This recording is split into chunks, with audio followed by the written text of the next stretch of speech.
Hello, this is the Stories Beside channel. I release videos every day for you. Subscribe and click the bell. And the airport of a major German city brought a short woman into the crowded spaces of glass and concrete. Alarmed, she looked around and realized that no one was there to greet her, even though she had been promised. Confused, she stopped, not knowing how to make a phone call. She took a Russian-German phrasebook out of her purse. She turned to the policeman. But suddenly, she saw a tall young man approaching her with a blonde woman on his arm. Relieved, she sighed and walked towards him. The man spoke with a noticeable accent. "Good afternoon, Kathy. I'm very glad we've met. I'd like you to meet my sister. She's your future mistress." He nodded his head toward his companion and kissed the guest's hand. "Nice to meet you. Nice to meet you. Thank you for meeting me." A little confused, I replied, "Kathy. Sorry I'm late." Michael's hands went wide. He picked up his suitcase, headed for the exit, and the women followed him. They got into a black Mercedes and rushed, it seemed, to our city, where old people walked along the streets without hurry, and young people kissed and embraced. Despite the fact that it was only the end of February, there were lots of flowers all around. It was as if winter had never visited here. "What do you think of our place?" Betty asked, and a smug smile appeared on her face. "A real German town. I like it very much." The guest answered enthusiastically. "Such old buildings are clean and beautiful." "We like it here too," said Smith. "Life is better in Germany, although sometimes it seems a bit too pretentious." The house of Barbara, whom everyone simply called Betty, was furnished with elegant furniture. Everything here was a perfect testimony to the good taste of the owners. The waiter brought breakfast, salad, meat, and coffee. The guests involuntarily admired the well-groomed and delicate face of the hostess. Perfection of features, but could not determine her age. Her aura eyes, even while smiling, emitted a cold gray-blue light, peculiar to people of a very mature age. "It's a lovely day," said Kathy, meaning that everything was going well so far. She had come here on a business invitation and would now be working for this charming lady. After breakfast, they went to see the office in a computerized office where everything knew its place. Everything was provided for fruitful work. Kathy's eyes lit up with delight. "That's wonderful.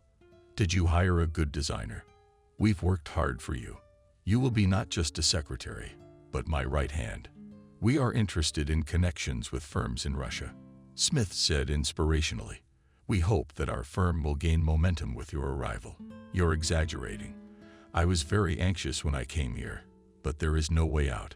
"Yes, your situation is difficult. My family's not so lucky. My husband and I worked in a factory, both with higher education, but the downsizing started, and we lost our jobs. My husband started working as a cab driver, and I became a stewardess. And then I quarreled with a woman on board an airplane, and I was fired immediately." "Yeah, that's terrible. Who was the woman?" "I think it was my mother, but she had this weird reaction to what I said. You know, maybe I'll tell you about it later, but I can't right now." Tears came to my guest's eyes. "But you will. We don't insist. I understand," I said to diffuse the anger. It seems sympathetic, but in the eyes reflected unwillingness to listen to a woman. "But that's not the point. It's a shame my son was the victim of a $5,000 scam his wife put on him after the divorce. They had a little Dutch flower business, so his daughter-in-law charged him for the whole debt. You know, you can't make that kind of money here. It's hard, but we'll help you any way we can." "Thank you, Michael. I don't know why, but on the airplane, I believed you. I felt you were a good man. We're already Slavs, brothers from the same root." "Good. If that's the case, here's your first assignment," Smith said impatiently. "Here are the papers. You work in any program. I know everything." "All right, sit down. We'll do it all. You can rest when you're done." "What do they say?" "I feel at home, but don't forget you're a guest." "Thank you. You speak Russian pretty well yourself," the woman said. I got a degree from Moscow University. You graduated from Moscow University. Yes, law school. It was a fun time a long time ago. Okay, goodbye, he said and walked out. Kathy looked around the room and involuntarily thought that people live. I'm on the 5th floor of a paneled house. For 20 years, the roof has been leaking. How many do not get along with him? All for nothing. The ceiling is stained. Went to the neighbors, offered to fold and set up a mansard over the house. But nobody wants to listen. And I mean, what's the money to build with if you can't afford groceries? Betty was bent over her papers and didn't notice Smith come in. He sat down. He looked through the papers. Is there anything wrong? Asked the woman, concerned. Everything's just as it should be. Thank you. You have one more task, he said. I want you to solve this case. He put the paper in front of the worker. I'll do it all. Solved it all. Everything's fine. But your eyes are cloudy. I'll get used to it. It can be fun. It's a lot of work. We're up and down from morning till night. Kathy, she washed the office window. The new boss asked her to do it. She looked out into the street where beautiful cars were coming and going. Opposite, there was a huge supermarket and a stall next to it. There, the fruit was displayed on the street, volatile. Bananas, sunny, shining oranges and tangerines fat. Large berries of blue and green grapes glistened, and fluffy kiwis were snoozing in small boxes, groveling apples. There were many more exotic fruits. Names and flavors Kathy didn't know about. It was like the Garden of Eden in every season. Anything could be bought. Smith entered the room, he said with a smile. Finally, there is a mistress in the house. The window panes are shining. I'm glad you like it, Kathy replied. I look out the window and can't help but admire it. How beautifully organized is your place. Patience and hard work will overcome everything. Kathy jumped from the table, jumped up, and grabbed her lower back. What's the pain? Do you need any medication? The man asked impatiently. It'll go away. How long have you had it? Yeah, I had a bad trip. I've been having some after flights. Tired or something? No, not tired at all. Tired of what? I have to work and work and work, so you don't get bored in a foreign land. All right, you asked me to do the dishes. Our assistant is sick. You know, things happen in a restaurant. You're gonna have to pick up the slack. I hope that doesn't scare you. Dishes, please. I thought you were afraid to work here in a foreign country.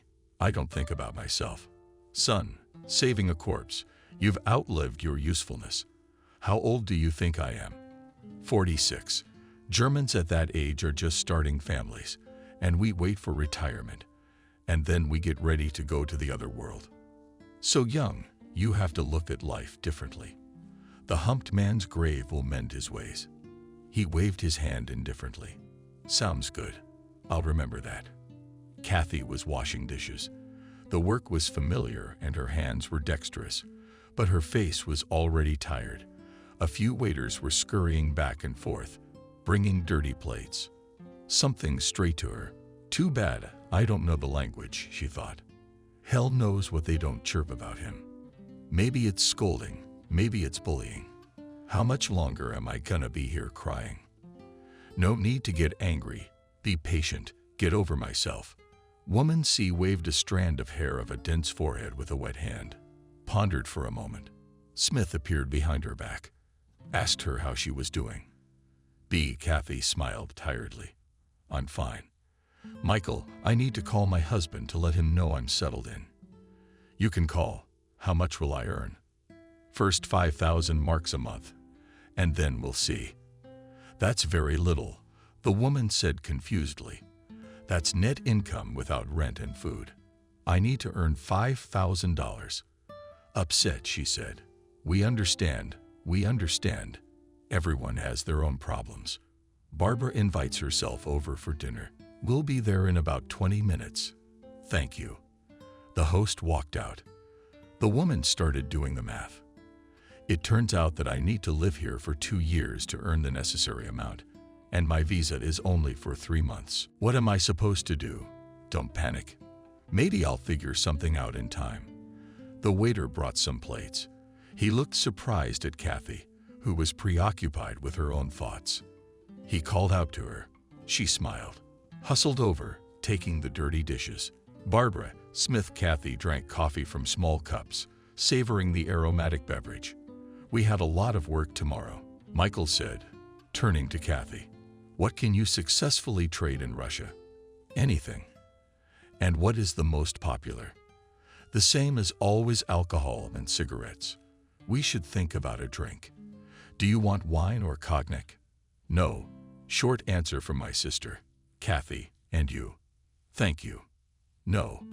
Then I'll have one to keep the ideas flowing. The next day, the work continued. Papers abounded. Kathy reread, recited what she had written. It seemed good that only Megger didn't pile up. The beatniks and Barbara came into the room. But things are moving. Work. We must reflect on the important things, Betty said. Listening to you. There was anxiety in the guest's voice. Michael walks around the room, weighs something, and finally says to hire you illegally. It's very risky, not only for us, but you could go to jail. Kathy looked fearfully at her hosts. Don't be nervous. If anything, you should know how to speak properly. You have to ask for it. What Kathy was wary of, you have to ask for political asylum. But when I get home, did a lot of yours come back? Barbara asked. Could I think about it? Think about it. If you don't, you'll leave with nothing. Warned her. I want to consult my husband, asked the woman hesitantly. What the host said was terrible news. She dialed the phone number with a trembling hand. She heard her husband's voice. Hello, Rick, it's me. Hi, how are you? Yeah, same old, same old. Same as Sam usually is. Is Sophia big? Aha. How are you settling in? Nothing yet. My bosses suggest I ask for political asylum. I don't know what to do. Well, ask for it if you have to. You don't understand. It's a betrayal. Who are you betraying? Homeland. Don't be ridiculous. Somebody is a human being. You're too small a man to fear the country's retribution. But in that case, I don't know when I can go home. Why would you want to come back here? Replied the husband. What are you worried about? You just want to get rid of me. The woman said angrily. I didn't send you there. You made a mess of it yourself. Do you think I should ask for political asylum? Do as you see fit. The husband replied indifferently. My hosts explained to me that if I don't agree to it, I will have to return with nothing, and I will lose everything I spent on the road and visa. The trip was fruitless. I told you you couldn't be trusted. You say it's my fault. Why did I take off if I didn't make the terms clear? They promised me a lot of money. You know better than that, don't you? It's up to you. Bye. When Kathy heard the noise on the phone, she said disappointedly, It's called talking. What a terrible thing to do. What am I going to do? Go on this adventure? The imperious look of knocking down Niam pushed Kathy to the dreaded brink, and she still couldn't make up her mind to do something new, she thought. Nothing good. Consulted with her husband. So what? Nothing. Why? Is there no other way out? No. In that case, I have to accept everything. Although my soul doesn't accept it, Kathy replied, and lowered her tear-filled eyes.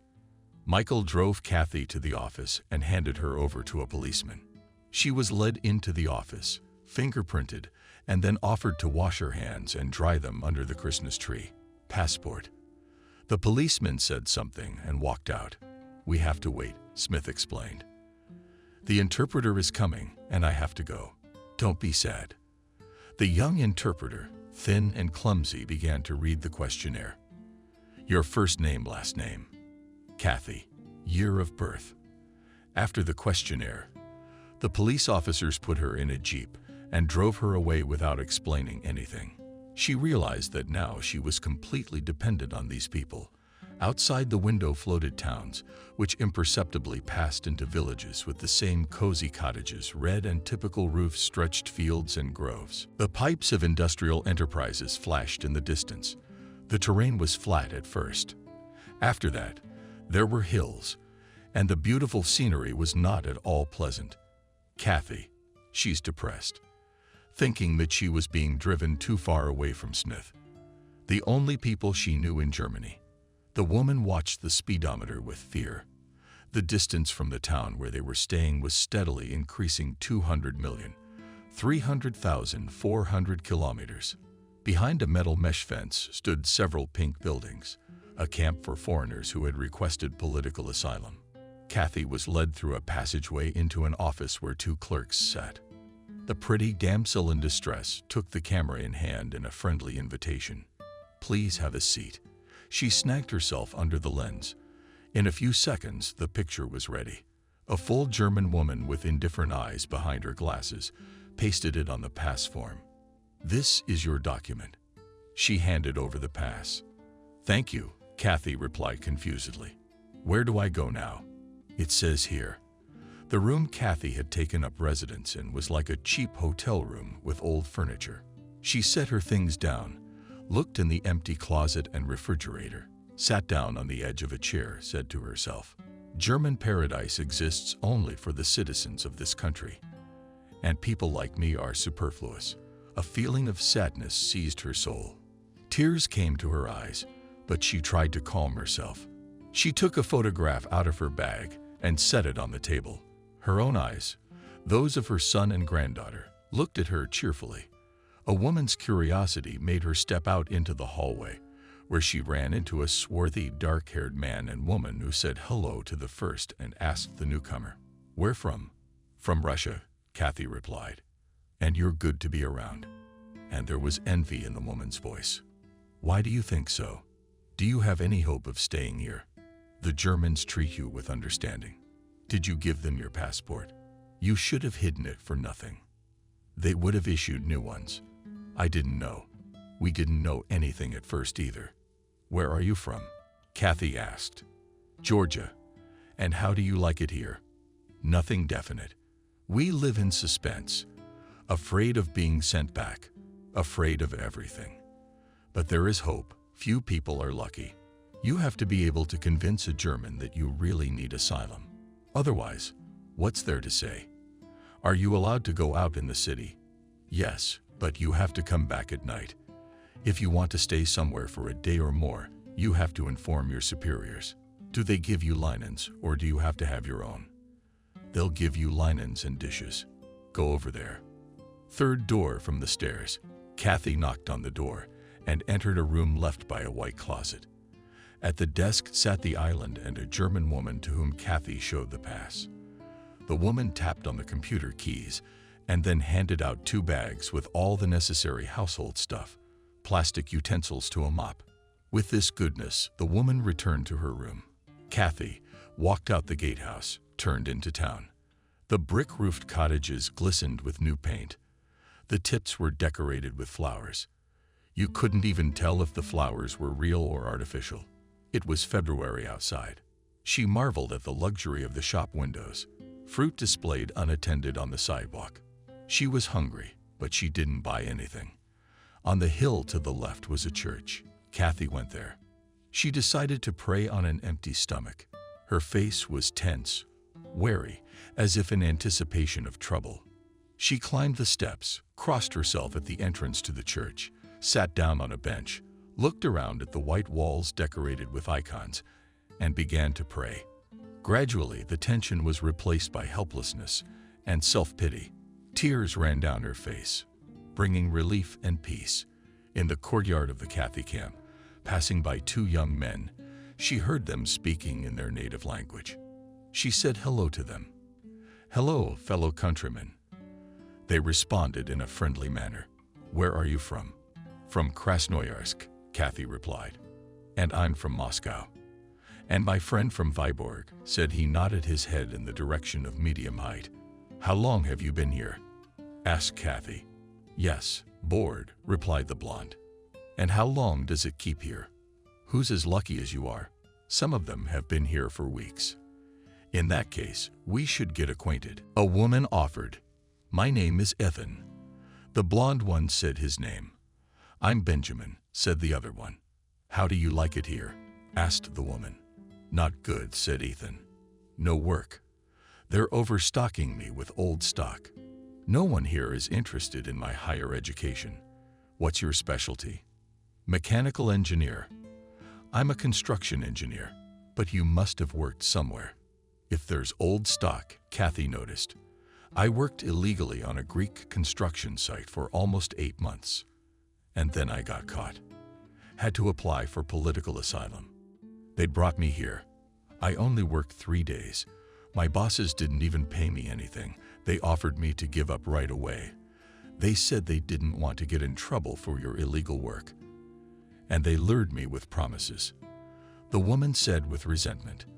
"Everyone looks after himself first and foremost," said Benjamin. "You have no one to take offense at." "You're the one who came here," said Ethan.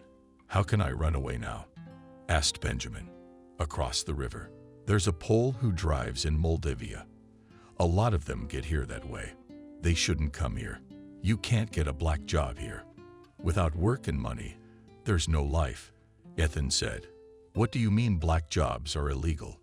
We're not authorized to do that kind of work." As the group approached, a stocky Negro stared at the woman. "Hello, hello," he said, stretching his lips in a smile. "Hello, hello, more dasty stump and get out of here while you donkey." The Negro walked away disappointed, but he still managed to wink meaningfully. "What are you getting on him?" She was surprised. "He's a dangerous guy. Stay away from him." "What a conversation we're having." "What kind of life is such a conversation?" Benjamin summed it up. "There's a white woman coming from the gatehouse, a blonde in her 40s. That's Kelly. You two haven't met yet." "No. I'll introduce you." "Hey, what's up?" Kelly asked. "Here's the new girl. Nice to meet you." Kelly gave a friendly smile and turned to the men. "What are you guys doing today?" "We're going to look for a job," Benjamin answered gloomily. "Though I know it's a waste of time." "You're not looking for a job. You're looking for a bride," Kelly said. "All your problems will be solved at once. No German woman would marry a beggar. They're all about calculation. You women are lucky. The Germans marry you willingly. Are we so divided that we spend time together with you in the same palace?" Kelly smiled. "We go completely wild without you," Ethan said. "You're a comfort." The men said their goodbyes and headed into town, but the women stayed behind. "Have you eaten?" Kelly asked Kathy. "Not yet." A short Caucasian man with an intelligent face and gray hair walked by. He said hello. Kelly whispered an explanation to Kathy. "He's a professor who came to Berlin for a scientific conference and asked for political asylum. He's smart. He'll be able to come up with an important reason and stay here. And if the professor is scattered," Kathy said in surprise, "then we sinners have nothing to be embarrassed about. A man seeks where it is best. I think it's time we had a little refreshment. How's the food here?" "It's not very good. But Germany is a rich country, and Germans love themselves too much. So as commoners can eat what they consider waste." "You mean the dump?" Kathy wrinkled his nose with squeamishness. "Well, yes, almost vegetable stores at the end of the day put out clean containers of fruit, unfit for consumption by German standards. And fruit isn't poisoned. Everyone eats it. No one is squeamish. Isn't there anything else besides what comes from the dump? We get a hot lunch once a day and dry rations, mostly canned food and 800 marks a month. Wouldn't it be good for you to get a job? Do you work?" "I don't need it." "Why not?" "I have a German friend. He's divorcing his wife. We're getting married soon. He supports me." "How long have you lived in Germany?"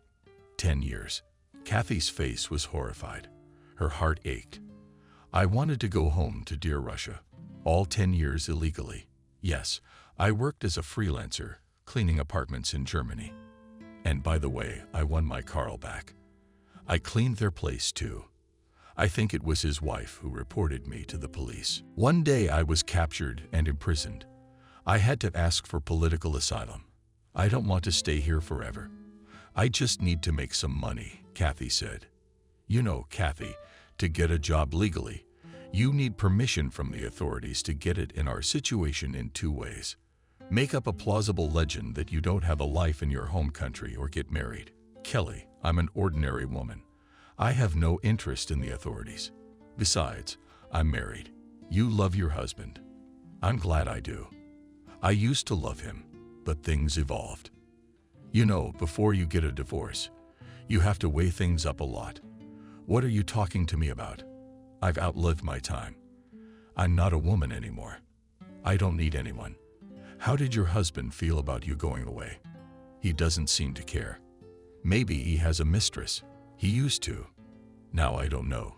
Kathy shrugged. And you forgave him? Kelly was surprised. I pretended I hadn't noticed. What brings you to Germany? My daughter-in-law put my son in debt. I rushed to save the child. I wanted to pay off the debt as soon as possible. As you can see, not with my luck. I was promised 20,000 marks. I met my boss on an airplane when I was working as a stewardess. For the sake of the children, our women are ready to make all sorts of sacrifices. Germans look at their descendants in a simpler way. And you, when you're German, what's your relationship? Close, Kelly smiled. Divorce in Germany. It's a problem. The procedure takes up to 3 years. How does he treat you well? Germans respect women. I go to see him on Saturday and Sunday. I'd have to visit Michael, who invited me to work and afterwards turned me in. Will they let me in? Maybe they'll let you in, but you don't want to break the rules. Look, what are we standing here for? Let's go to my place for tea, and then we'll go for fruit tonight. Thank you, Kelly. A girl with tearful eyes came out of the building to meet the women. What's wrong? Kathy asked. Is there anything we can do to help? No one can help us anymore. We've been turned down. When do you have to leave? Kelly asked. Within a week. That's final, Kathy said. She shook her head in despair and covered her crying face with her hands. The dining hall was self-service. The line would stretch for lunches. Kathy and Kelly were also here. Benjamin and Ethan came up to them. Did you girls get in line for us? Sure did, Kelly replied. The tall Negro waved his arms and shouted something. They're with us. No need to yell, Kelly reassured him. How's the work going with the boys? Asked Kathy. Empty. Ethan waved his hand doubtfully. I've got to get back. I won't make any money here, but I'll spend what I have.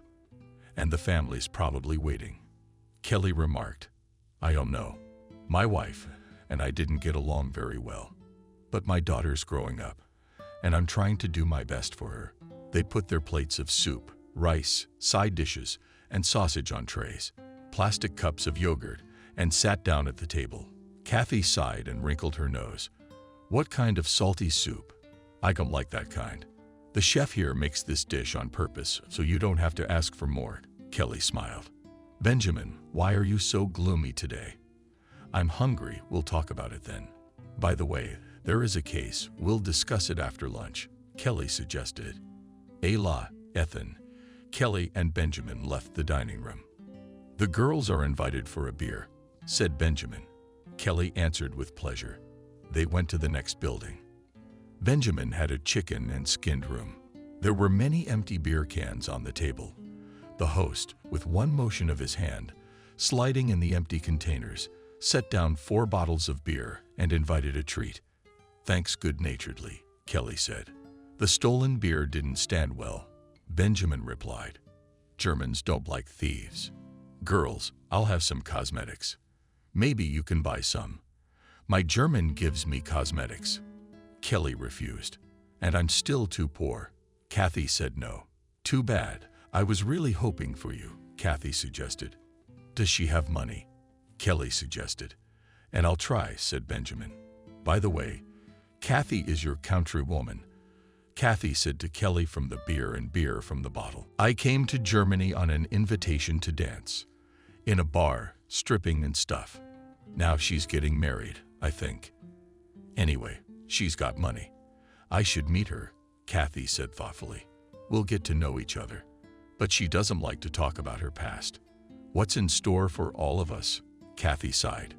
We'll see, Ethan replied. Kelly and Kathy walked into the yard of the vegetable store and saw two large plastic containers. Bananas were piled in them. According to Kathy's impression, they looked good. Only some blackness had been removed. "Do we have decent bananas at the market for $1 a piece?" Kathy remarked. "The Germans are very careful about the quality of their food. There's a dark spot. It means the banana is rotting and not fit to eat. Didn't we know where to look for good food?" Kathy smiled, putting bananas into a cellophane bag. "You can make a good life. Where are you from?" "Tbilisi, beautiful city. The best city on earth." The women, engrossed in conversation, did not notice that a German came out on the porch and hissed squeamishly. It was all right. Kathy looked up, met the contemptuous look, and asked what he said. "Let's go," and let him suppress with his bananas. Angrily, Kelly said, "I'll take you to another store." Kelly served tea and brought bananas. The women were united by their unsettledness, though hostess and guests smiled at each other in a friendly way. Sadness wrapped their eyes as well, and they could only talk about what they were most concerned about. "I came here to earn money, but I have to sit behind a fence and wait for manna from heaven," Kathy complained. "I don't call home. I don't know what to tell my folks." "Do you need to get a job?" "Where am I gonna find a job when even men can't get a job?" "Let me talk to the foreman," Kelly suggested. "He's sympathetic." "Can you work as a painter?" "I can do it. I always do my own repairs at home," answered Valia readily. "He heads a team that does small repairs." "That would be great. And how could your legend come up with anything?" "The Germans need a certificate." "Where do I get one?" "So you're gonna sit through the return?" Kelly warned me. "What can I do?" "You have to think. Come to your friends. They might be willing to help." "I think we should go," Michael said to Kathy calmly. "Who would have thought it would happen like this? It used to be that papers were done quickly, and people started new lives." "What am I going to do?" the woman asked confusedly. "Don't be nervous. Our contract remains unshakable. Go back. The job is waiting for you. What if I get rejected?" "Well, that would be bad luck. But let's hope for the best. I'll call you." "Thank you. I have to get back." "Don't worry. Kathy, be patient." The woman returned to the camp. She was depressed that the circumstances were so bleak. She looked out the window at the foreign land with sadness. The manicured fields of the city's settlement floated by. At one of the stations, a not young man and woman entered. They were talking to each other in Russian. "Where are you from?" "Rejoiced?" asked Kathy from Russia. Smiling, the woman replied, "We are from the Volga region. Long time in Germany. 9 years. You speak Russian all the time?" "It's a habit," the man replied. "How do you like it here?" "But we miss our homeland," the woman replied. "We have friends and relatives left there." "And how are you in Germany?" "I came for 2 weeks to earn money, but I turned into a prisoner. All immigrants go through this now. Be patient," the woman comforted Kathy. The German punctuality didn't work out. "The train is late," the man remarked, glancing at his watch.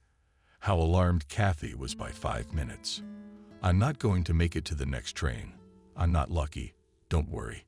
The man got up, went to the end of the carriage and returned with the conductor, explaining to her that the woman was late for the next train. The conductress smiled, replied something, and made a soothing gesture. "Your train will be delayed for a few minutes." "It will come. Shouldn't you be upset?" The man translated what the conductor said. "Is that really possible?" Kathy asked in surprise. "And here it's customary to do one's best for one's own sake. Have you managed to get a job?" "My husband works as an electrical engineer at a substation, and I'm retired," the woman replied. "Do you regret leaving this place?" "I have different thoughts, but I don't want to go back to begging." The train stopped. Kathy said goodbye to her companions and jumped into the car. The country no longer seemed so alien and hostile. The clouds outside the window of the room floated to the east. The woman watched them sadly. "They're coming home to us. What am I doing here?" She took the photograph that stood on the nightstand by the bed and began to talk aloud to him. Vitalik, my dear son, how hard was it to raise you? So painful was angina, bronchitis, and inflammation. A good boy grew up tall, handsome. How I want to help you, but I can't do anything. I'm sorry. And you, granddaughter, I'm sorry your grandmother is such a loser. She wiped her tears, looking into the faces of her son and granddaughter. There was a knock at the door. A swarthy boy stood behind it and said hello in Russian. Can you help me? All right. What's wrong? My mom's sick. Kathy locked the door, followed the boy into his room, and saw a young brunette on the bed. Hello, I'm your son. Thank you for coming in. I'm Christina. Please sit down. Kathy sat down on the chair, slipped the boy's name, and said my name. Nice to meet you. I noticed you a long time ago.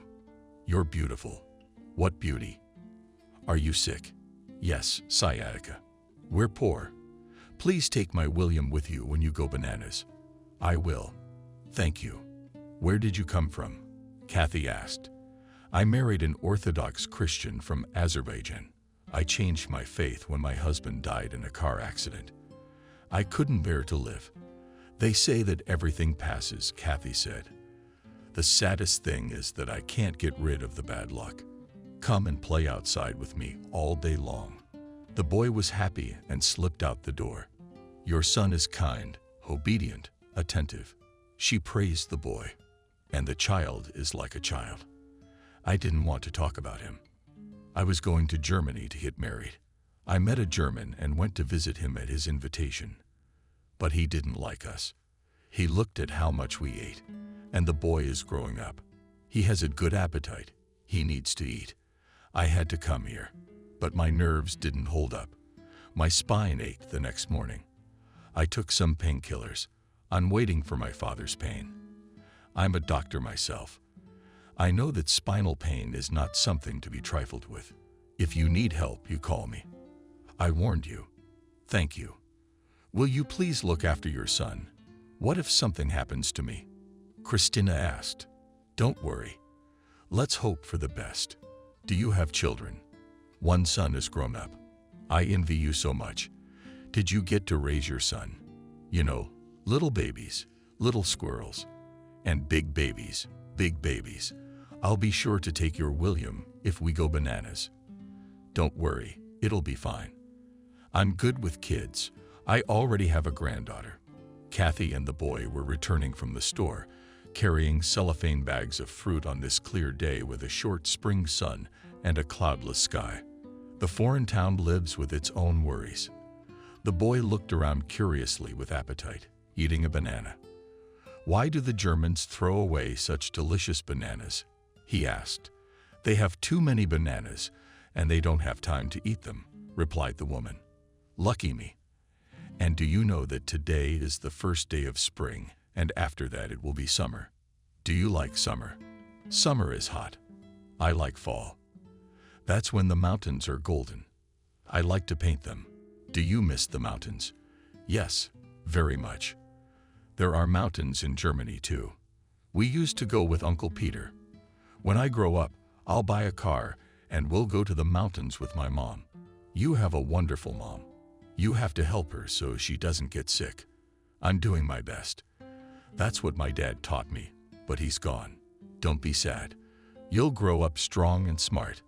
Everything's gonna be okay with mommy.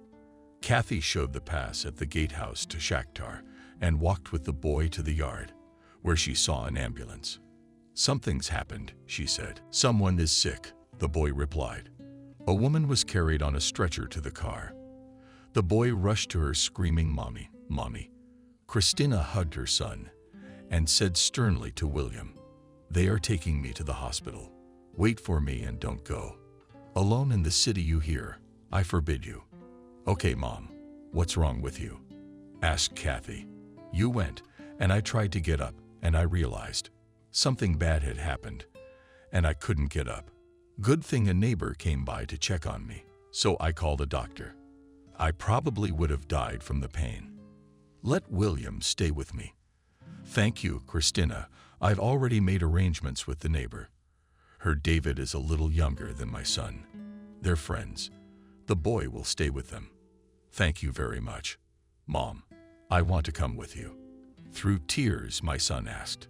Son, be a man, strictly said the mother, kissed her son goodbye, and she was taken away. The boy exclaimed, wiping his eyes with his palms. Authority, the woman took his hand and led him away. Kathy stared at them confusedly. She felt responsible for the boy's fate. Hi, Benjamin said to her. Why are you so upset? Yeah, they took the women to the hospital. She had something wrong with her spine, and the son is left in the care of strangers. Things are bad, but you and I are still alive and well.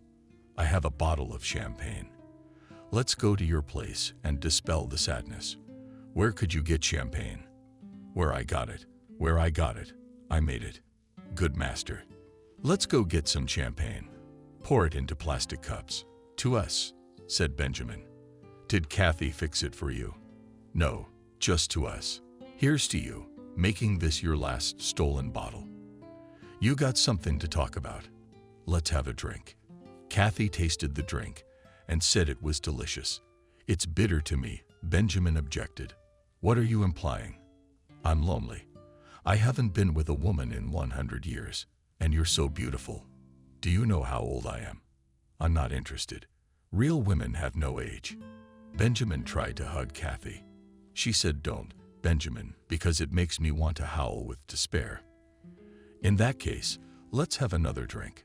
Benjamin sat down on the floor and sang the song I've been looking for you everywhere. Then he took a bottle of perfume out of his pocket and gave it to the lovely lady as a little present. Thank you. I don't accept stolen goods. Don't insult me. This perfume was advertised today by some company. They were giving it away for free. I took it, thinking of you now, thinking of you a lot. Benjamin wrapped his arms around Sutton's waist and knees and fell silent. The woman invited his hair, something wrinkled on the top of his head, and asked Benjamin, I'm in a nasty mood. Let's forget everything from the heart. No, we never talk about it. My son is almost the same age. What Slavs lack is stiffness. Be well, Benjamin, you'll have everything. Women and children. Just be careful of foolish temptations. Kathy, you look a lot like my mom. You look younger, though. Where does she live? In the country, where women age faster from hard work. We civilians love ourselves more. It's a pity you don't love me. In a brothel, it costs $100. Benjamin, I can't listen to you. Take an example from Ethan. Behave yourself. Benjamin's face lit up with mystery. I get it. Ethan, do you like it better? I'm a cold old woman. I don't need anything. I'll go. Maybe she'll understand me. Benjamin went out. Oleg looked bitterly out the window, then went outside. Ethan walked across the yard towards her. Kathy, where did you go? He asked. To church. Was Kelly looking for you? Do you know why? Go see her. What about you? A woman asked me. I'm sad. Be patient. Don't give in to depression. Everyone wants to stay here, but I'm trying to return to my homeland. As you can see, there's a significant difference. Don't get upset. You'll get rejected and go back to your home country. I bought a car. It's parked in Hamburg. I have to pick it up and get out of here. Leave the address, Kathy smiled. I will. I'll write down your phone number and address. Will we meet sometime? Ethan took a pen and notebook out of his prized pocket, wrote down the necessary information, pulled out a sheet of paper and gave it to the woman. You're going home. Give me a warning. I asked Kathy. I will. Good of you to stop by. Kelly was happy to see me. Kathy, Ethan told me you were looking for me. I talked to the foreman, and he promised to hire you. Really happy? Kathy asked. 30 marks an hour will do you good. It's a bit of a gamble. Inactivity was killing me. Thank you, Kelly. You've made me very happy. Yeah, good. Hey, have you heard from Christina? Kathy asked. Did she have spinal surgery and how did it go? But it seems fine. Maybe she'll get lucky on this one. Poor woman. What can you do? Women are condemned by God to suffer from birth. We have to put up with it. We do have more suffering, but we also have more joy than men, Kathy pointed out. It's getting warmer outside. It's spring. We hardly ever have winter here. When it gets warm, I'll have nothing to wear. She bitterly remarked she'd found a problem. I'll take you to our mouth to find something to wear. Where to? Kathy asked again. I'm not going to the dump. I'm squeamish. Stop wondering. There are good things there. You can find a TV or other appliances. We're not arrogant. We've got Uncle Rockefeller Kelly pushing a noble lady to the dump. I'm sorry. I didn't mean to offend you. I interrupted my friend Kathy. I'm not the offending type. Okay, I agree just out of interest to go for that. As you said, fought, reminded Kelly. And so they set off. The now familiar professor showed up. He said hello. Hello, Professor. Did you have a good trip? Kelly asked. Very much so. Good luck to you. The women turned to the hole in the fence, climbed through to the latitude area. Let's go under the shed. There are bales of clothes there. They won't swear at us. If anything, we'll apologize, saying we got lost. Kelly replied with a laugh. There were indeed large bags of clothes under the awnings. The women began to pull out and look at jeans, triple-decker sweaters. How did I get you in this? Kelly to her chest, a sweatshirt with yellow and brown stripes. Tigress, and you're about this approximately. Kelly threw Kathy a colorful dress. Oh, that's something gypsy. Too bad we don't have a mirror. Next time we'll bring a mirror. Kelly laughed.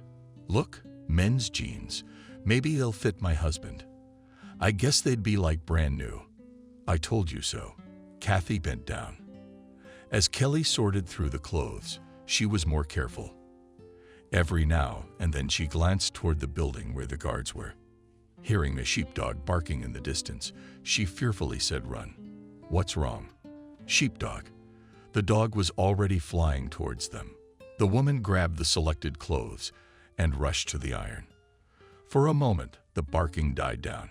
Kelly looked back and saw that the sheepdog was rapidly approaching and shouted, "Kathy, hurry, we won't make it in time, it will tear us apart." The sheepdog growled. They dropped their clothes and ran as fast as they could. The women managed to jump the fence but kept running. The sheepdog accompanied them with frantic barking and outside the fence. The next day, Kathy went to work. There she decorated the wall in red overalls and a cap with a large visor. Valak M. Valak swung from top to bottom, painted the gray wall in light lettuce color. In the evening, she passed Schachter's windows. He stopped her, a handsome young man, smiling. Kathy did not understand what the German said, but she herself smiled back. In the yard, she saw William and asked how your mother was. Nothing. She'll be discharged soon. The woman found 2 chocolates in her bag and gave them to the boy. Thank you. He answered and immediately began to hastily unfold the paper. Aunt Dasha is listening now. But David is sick. They won't let him go outside. What's wrong with him? His throat. Will you miss me? Come and visit. Someday. Kathy, slim and beautiful, came out of the entryway and said hello. Hello, Kathy. I've been wanting to chat with you for a long time. We are countrywomen talking how and what. The girl replied ironically. Do you miss home? I want to miss it. My home is where I live better. I'm a child of the planet. I miss you very much. I have a son, a granddaughter. How old is your son? 25. Well, he'll live without you. No, Kathy, children are always children, no matter how old they are. I'm used to being on my own. My father left me when I was 2. I've never seen him since. My stepfather and I didn't see eye to eye. I always wanted to get away from home. My father has his life. I have mine. At least you call them once in a while. On the big holidays, they say you're getting married. A sham marriage is the surest way to stay here. I suggest you do the same. I'm married. Is that a husband? That can't provide you with a decent living. That's our life. Parenting is stupid. Marriage is like eternal slavery. We should respect ourselves and seize the opportunity if we've already managed to get out of it. So we know what we need, sighed Kathy. I always know. Goodbye, replied the girl and walked towards the gatehouse. Kathy took one look at her and shook her head regretfully.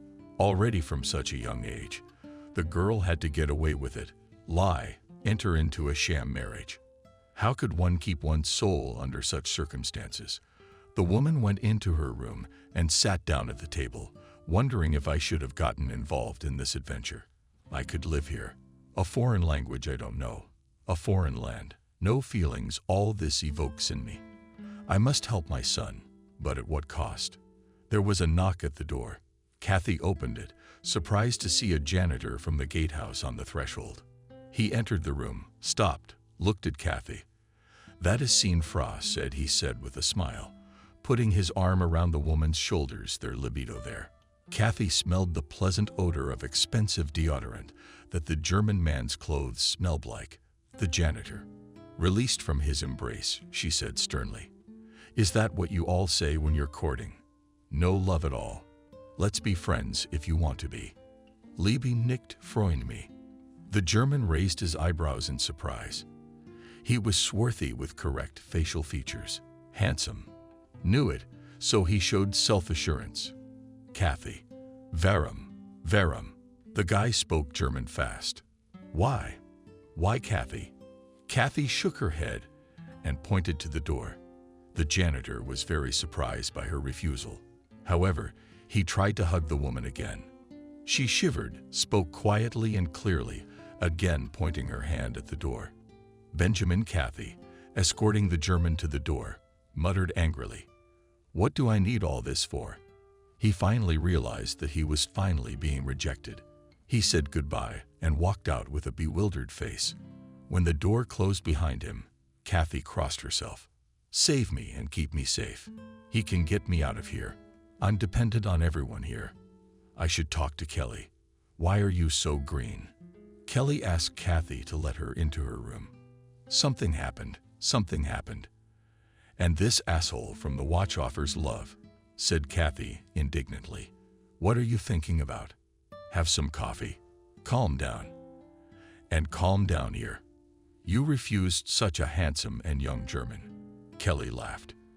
Do you think I should have? I don't think anything. It's just that cunning women in your position take every opportunity. Kelly, I can't do that. But you said no, and you did the right thing. I don't think he really loves you, and he's gonna get back at me. I don't know. I don't think so. You must still love your husband, don't you? With that unapproachable lamb peeking out at you. My son is almost his age. You're silly. Men age quickly. Women should always know how to use their attractiveness. That's sacrilege, Kelly. People live and enjoy themselves.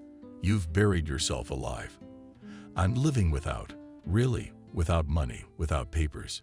It makes me want to howl. And then there's these men and their lust. Kathy, you've got it all wrong, don't you? A man 10 years younger than you sees your beauty, decides to help you through your loneliness, warm you up with love. And you into what happened? Why? Kelly was surprised. I have no love, no mood of ill health. What's wrong with your health? Live, started to get very sick. Food doesn't fit. Could be the food, could be your nervousness. You should see a doctor. What about work? The foreman? Let you explain it to him. I'll be patient for a while longer. If it doesn't stop hurting, then don't take too long. Yes, I'm afraid of that janitor. Do you want me to talk to him? Kelly asked. No, don't. Cell phone rings. Hi, you're home already? Overjoyed, said Kathy. How are you? Oh, thank God, I'm fine. I have another joy. We got permission to stay. Good for you. We're leaving. If you settle in well in your new apartment, I'll invite you to visit. Thank you. Happiness to you. Oleg was painting the wall. The roller swung from top to bottom, evenly covering the surface with paint. The tall guy who was working immediately put down his roller, came up to Kathy, and handed her a chocolate bar. Danko woman shook her head negatively. I don't eat chocolate. The man put his arm around her shoulders. Kathy abruptly broke out of the embrace and ran to the side and indignantly shouted, "Only come over. I'll ask you to eat green." She held out a roll in front of her. At this time, Kelly walked in. Asked with a laugh, "Kathy, are you trying to increase the green party?" "No, I'm fighting sex-crazed crocodiles." "Did you hear Ethan died?" "Ow," Kathy asked, scared. "He was driving a car and crashed. Some say he fell asleep at the wheel. It's a shame about him, such a young and handsome man, and a family left behind. Such is our life. It's scary to live alone, and it's even worse to die alone. We have to.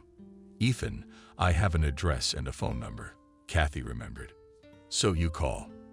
"I can't. How can you report something like that?" No. "Kathy, think about it. Ethan's dead. He needs to be buried. And the family don't know anything. I can't do it. I don't have the guts. You can't betray Ethan." "Okay, I'll try." "Kathy," I flipped through my address book, found the entry, dialed the number, heard a woman's voice, said hello, and asked if it was Christina. "Yes. I'm calling from Germany to tell you about Ethan's husband. Something's happened. I'm sorry for your loss." Kathy struggled to get the words out. "Ethan was killed in a car accident."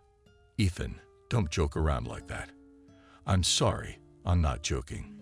Ethan was a good man, he loves you. Daughter was in a hurry to get home.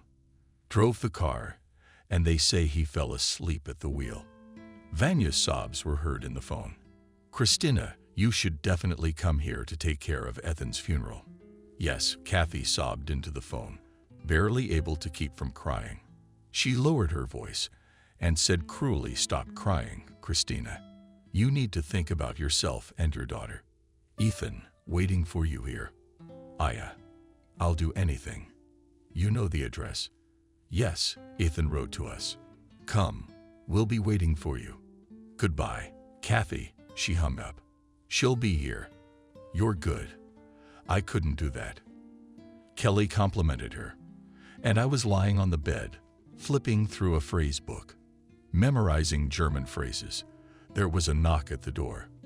A woman opened it. Benjamin came in. "Why are you so sad?" he asked. "Ethan is dead." "Don't make things up," in a drunken voice, Benjamin said. "I understand. It's April 1st. It's not, Benjamin. Ethan drove the car and fell asleep. And that there is no Ethan anymore. Holy shit. What the hell kind of life is that? It's a shame. It's a shame." Kelly and I called his wife. She promised to come to his memorial, Benjamin said, and put a bottle of wine on the table. Kathy pulled a few cans of canned goods and fruit from the refrigerator. They drank and snacked. He and I had a nice sit-down the night before his trip. He wanted to see his daughter as soon as possible. You don't have a family, so you bear the separation from your homeland more easily. I have a mother who often dreams about me. When I came here, it was like falling into an abyss. I don't dream about anything. At home, I had colorful dreams every night, like a movie. It's your husband who's giving you the energy. I don't get any energy from him. We've been sleeping in separate rooms for 20 years. Why is that? Yeah, it just happened. When I saw you, I thought I was divorced. Is there something so independent about you? I'm not independent. I'm just a slave in the family. I never thought people would get that impression. Kathy, you make such an impression on me that I'd do anything to please you. Benjamin, I'm nice to you, but don't count on it. You're just messing with me. Enough of this idle talk. Kathy stopped him. Right? Yes, let's drink to the most beautiful woman in Germany to you. Don't lie. I know I'm old and unassuming. You just don't understand anything about female beauty. Benjamin reached out for a hug, and she pulled away. And with the bridge. Ethan, the wife, promised to come. It's a pity for everyone. And you too. You don't live, you exist. Such a woman is a queen. Benjamin lowered his head doomedly. I don't want anything. I just want to pay my son's debt, and then I'll be retired in no time. Retirement. I know what my mom's pension is. We've been robbed of our future, so I'm stealing. To spite the whole world, I'm an extra. Don't you love me? What are you saying? What kind of love can you and I have? We're going our separate ways. I've had it all. And you've just started a life. Kathy resented you. What can you know about the future? There may be my one and only beloved, and nothing else. Ethan has his destiny. You have yours. Go away, Benjamin. It's early in the morning. Kathy turned on the light and began to clear the table. Benjamin stood at the door and said, I'm going to a friend's house. She invited me for coffee. He glanced at the woman, as if to see if she was jealous. She smiled with a smirk. Benjamin jumped out. Kathy was habitually waving a brush, painting a wall in the cafe room. Suddenly she stopped, holding her stomach. You Felton? Sympathetically asked his partner. Yes, worried Kathy. Looking for the right said in German that she felt a little ill. Kelly appeared on the doorstep and called out Ella. Ethan.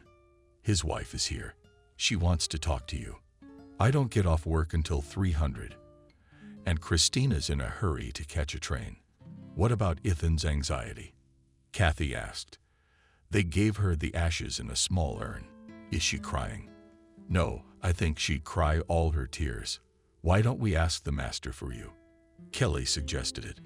Try telling him I need to see a doctor. I'm finally going to the doctor. Yeah, I can see I can't put it off. All right, let's go. Kelly knocked on the door and entered the handyman's room. Kathy waited, thinking regretfully that she had a hard time with German, so she couldn't use it fluently and had to find translators.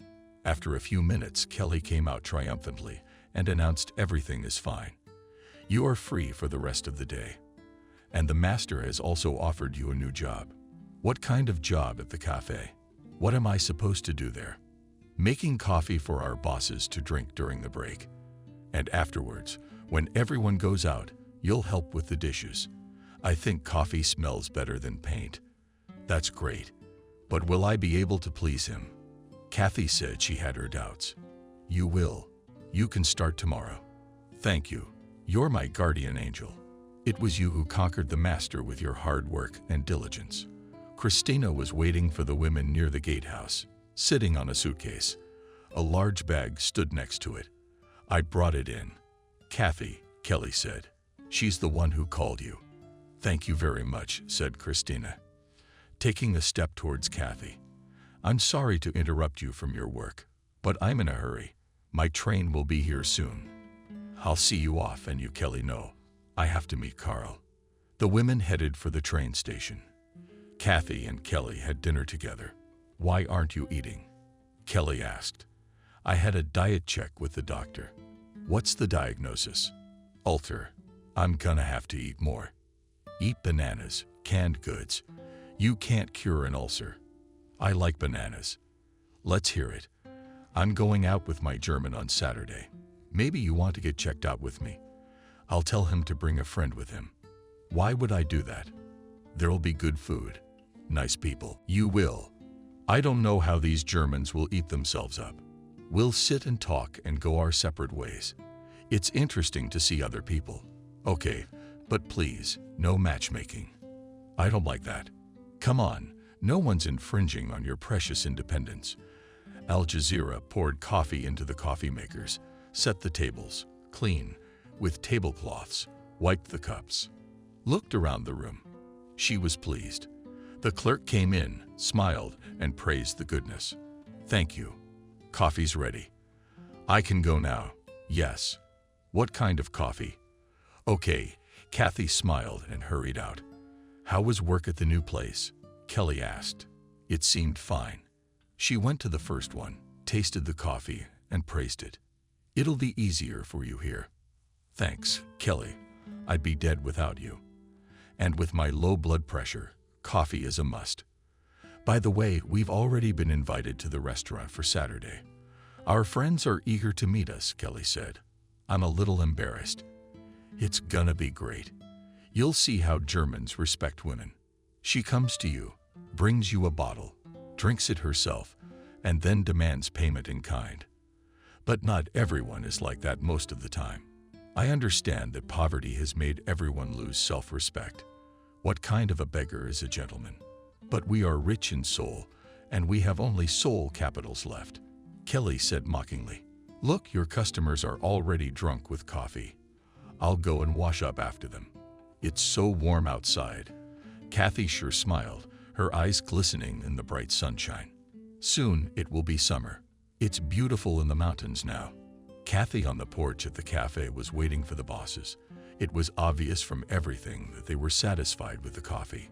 She walked into the empty cafe, put away the dishes, poured herself a cup of coffee, and sat down at the table. Next, she said they liked it. They offered to buy the coffee and thank you. "Are you ready?" Kelly peeked through the door of Kathy and the room. "Yes, come in," Kathy answered, hiding her excitement. "Show me." A woman of deep, marvelous beauty stood before Kelly. A long-sleeved black dress was gracefully built up along the bottom.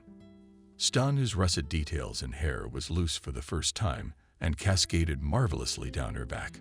Delicate gaze, fluffy eyelashes, clear, soft skin. What gave her away was not a woman with a grown son, but a young girl, a beauty. "All Germans are yours." "I'm not comfortable, Kelly. Keep your tail between your legs. We're the most beautiful and intelligent woman in the world. I see, installation. I'll give it a shot." "All right, everybody, let's go." The wheels clattered, the train rushed, and Lina rode towards the unknown. Sometimes they talked about something insignificant.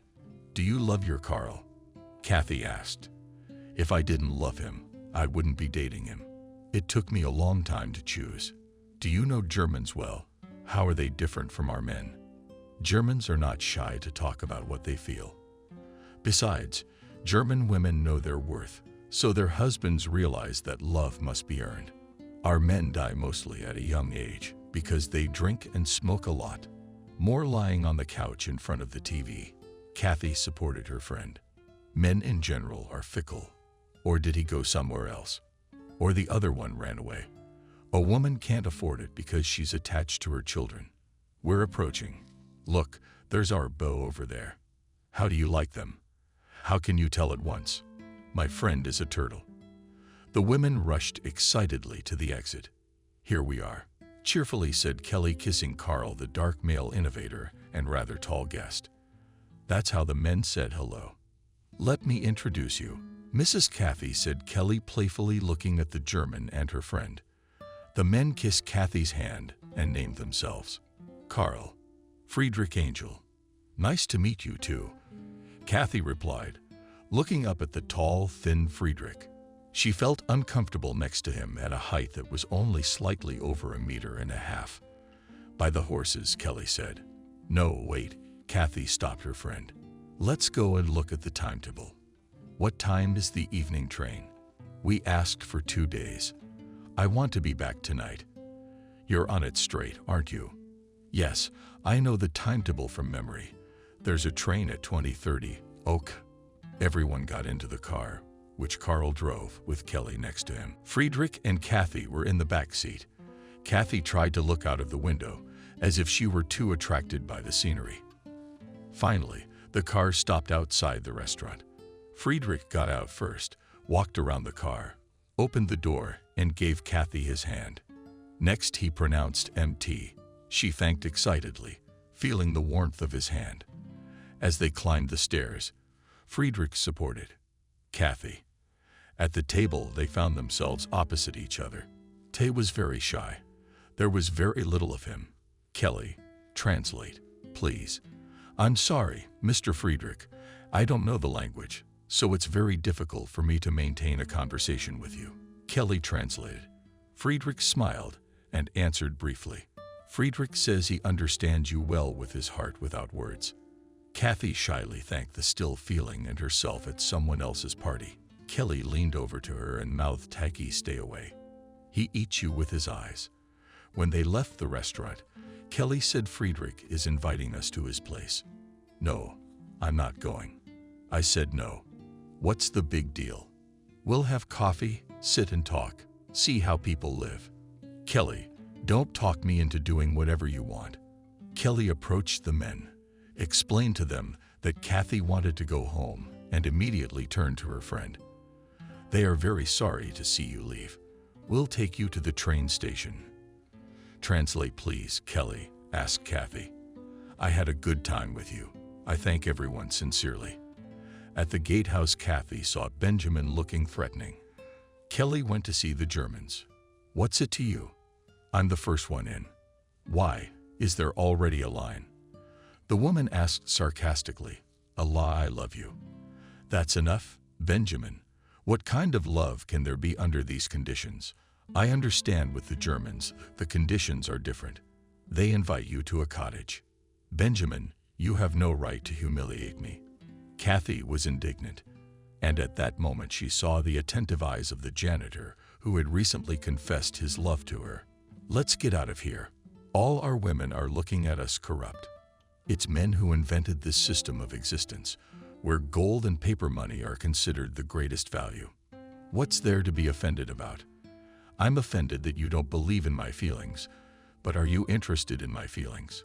Or do you think a woman has no right to choose? And I want you to choose me. I don't want anything, okay? I've been married for 26 years. I've seen nothing good in this life, but hard work at the factory and at home. And now I'm here trying to solve the family financial problem. And my husband and son are waiting for me to make money and give it to them. I owe everyone around me. And now I owe you. What kind of brother are you to me? A brother-in-law. There are devils in a quiet swamp. You're drunk. Don't get mad at me, or we'll quarrel. I drank out of grief, you know. I hid my passport in my pillow, and they found it. Now I'm facing rejection. Do you realize that? Benjamin shouted. He put his arms around Kathy, pressed her against the wall, and kissed her. Get off. Angrily, she said. I'm not clinging. A shadow will follow you. Boy, you don't make people laugh yet. As she was mopping the cafe floor, Kelly came running in. Hi, Cinderella. Hey. How's it going? Kathy asked. Did Friedrich like you? He's divorcing his wife, by the way. What could he possibly like? We didn't even talk, Kathy shrugged. Men have their own understanding. What about him? Nothing. Attentive and good-looking. Just very tall. Carl told me that Friedrich likes women as small as dolls so that he can carry them in his arms.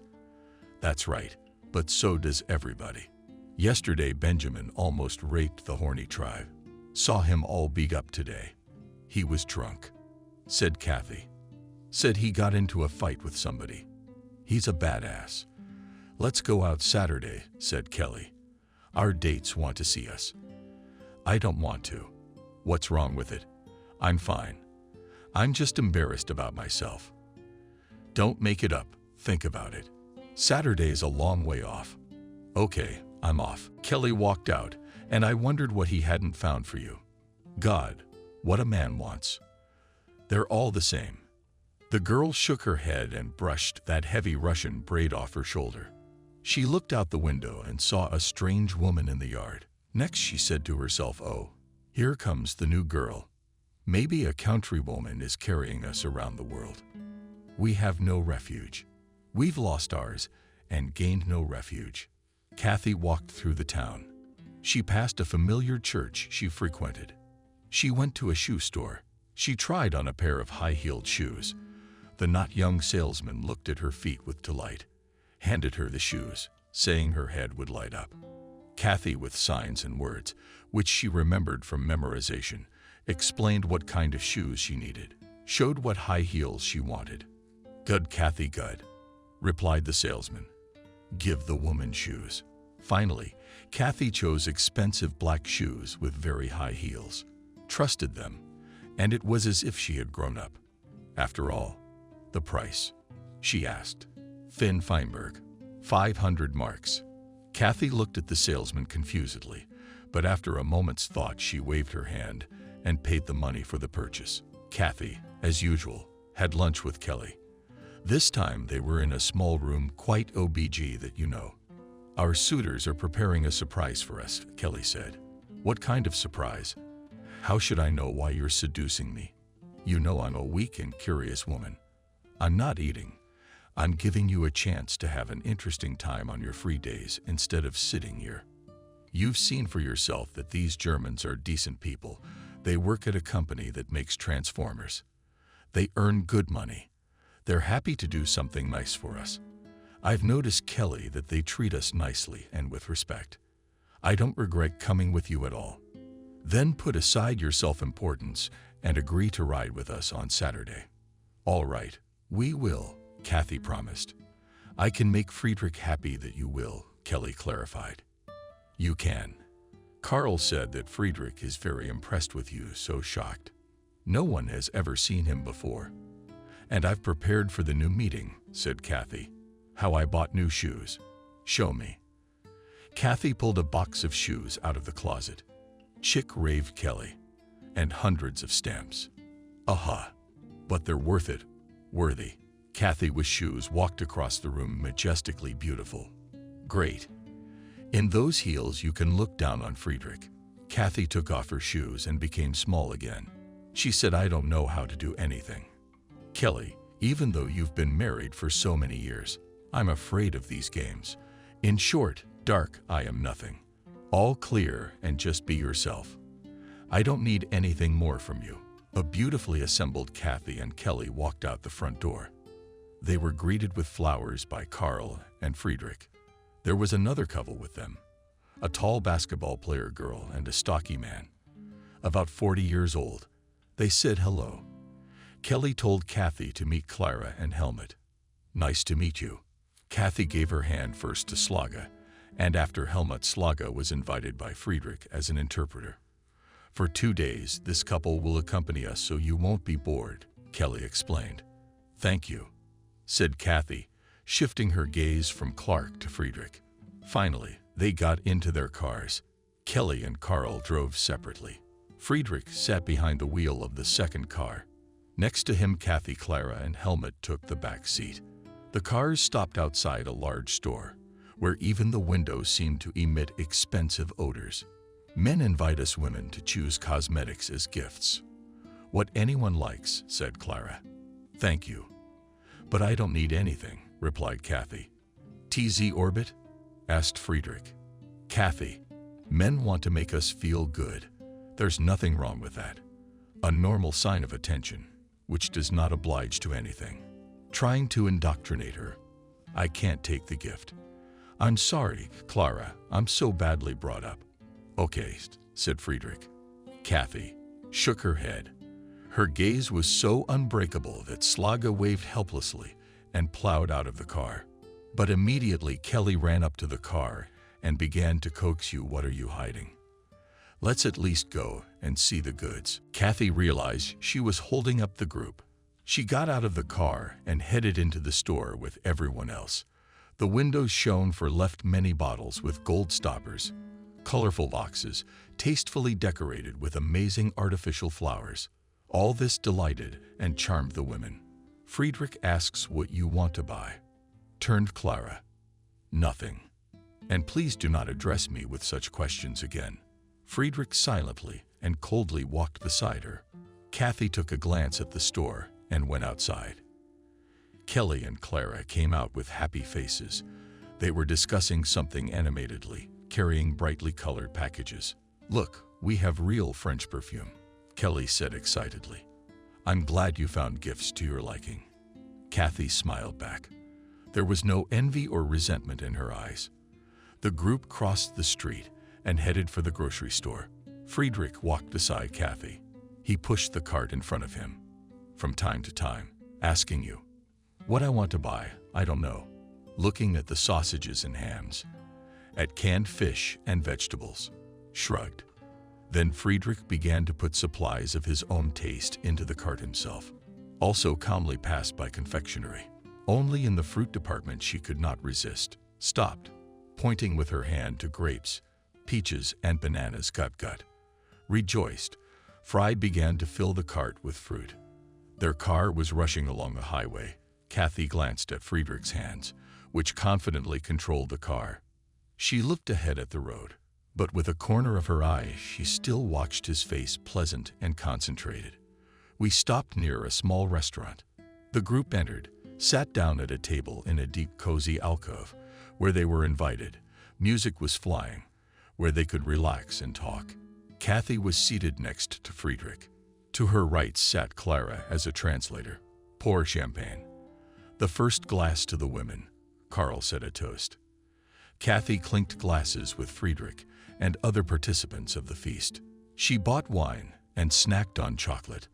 I didn't feel like eating or drinking. It was nice to feel that there was a man sitting next to her who was looking at her lovingly. Something had finally shifted in her heart. A sudden and young feeling came over the woman. Friedrich is a good man. I've been his friend for a while.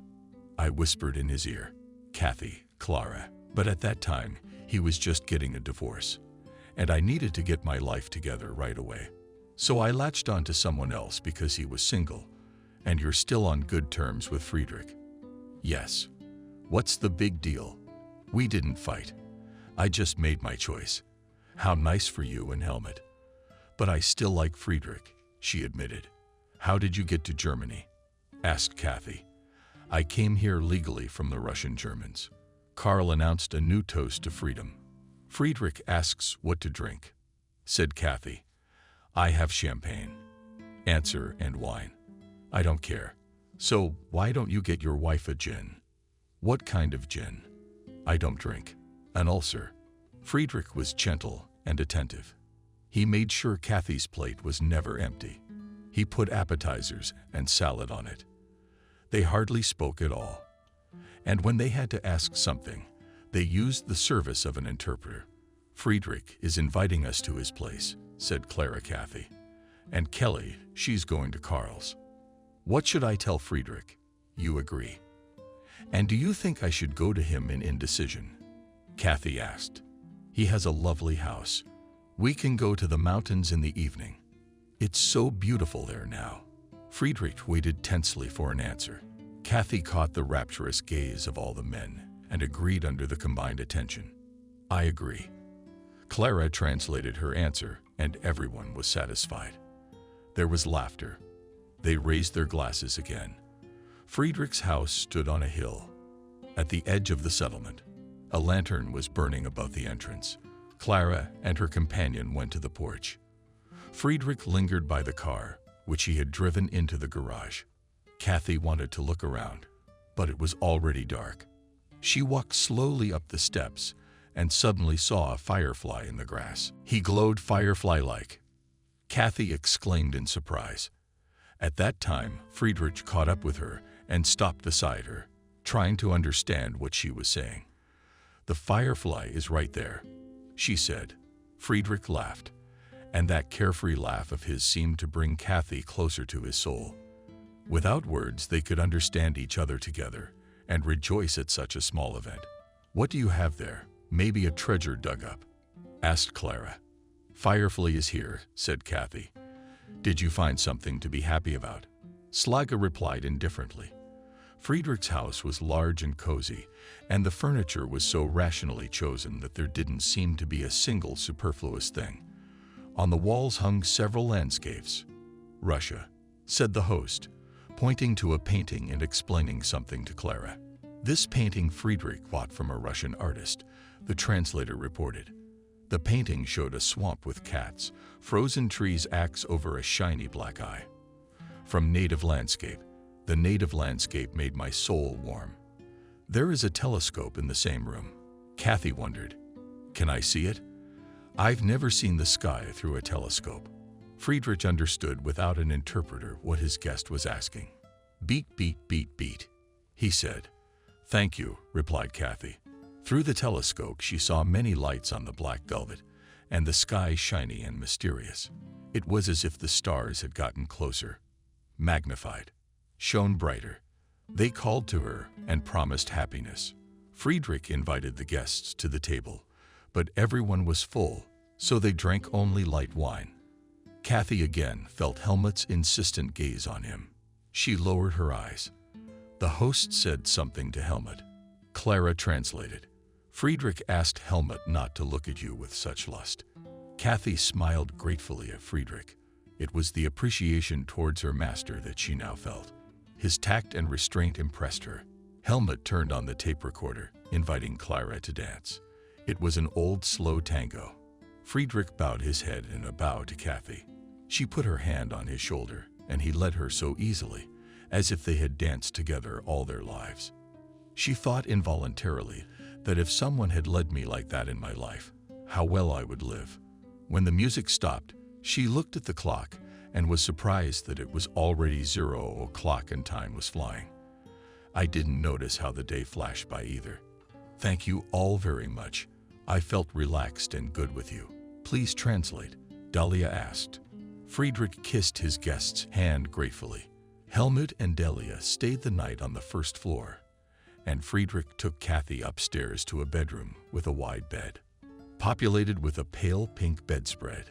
The curtains on the windows were of the same fabric, as if Frau had said Friedrich should good. What does he thank me for? What does he praise me for? Wondered mentally Kathy, feeling an unusual warmth in her chest that developed throughout her body. She answered the jar. Thank you. Friedrich smiled, hiding the tension. He asked something he shouldn't have voiced out loud. Kathy was silent, looking into his eyes, trying to understand his feelings and translating the words she heard from the German, "We will sleep together." Then she answered unnaturally, stretching her arms out to her father in return. Together, and Friedrich's eyes lit up too lighter behind the face shone Danko meine Frau. He exhaled, embracing her for the first time, and kissed her on the lips. Kathy, for shy, hid her face. Friedrich released her from his arms, looking at her hesitantly. No, I'm not judging. It's okay. Kathy thickly mouthed a quick Kathy and asked for a shower. When she came from the bathroom and sat on the bed, she didn't know how to act. I picked up a magazine, started flipping through it. Well, she was brooding and staring at one point. Maybe pretend to be asleep. Why? I like him. When I got married, I wasn't interested in any man. Suddenly, it's as good as it was when I was young. A cautious knock on the door brought her out of her daze. Come in. Kathy invited her in. Friedrich appeared on the threshold with 2 glasses of wine on a small tray. 1 glass handed Kathy offered to drink. Thank you, Danko, she replied. Friedrich sat on the edge of the bed, sneered with his glass with Kathy, said a traditional German toast. All the more reason to be well, she replied, tasting the wounds with the pleasant flavor of wine. Very good. Thank you. Thank you then. I am happy. You speak our language. Why didn't you admit it before? I memorized a few words. Kathy drank the wine slowly and looked at Friedrich. The wine is wonderful good, she said. You are wonderful, Friedrich replied, taking the empty glass from her hand and kissing her hand. His lips moved down the forearm of their neck with kisses, finally rose to her chin. A hot wave of wine flooded the woman's face, groggy, but turned on in her head, and she lunged toward him in the heat of oblivion.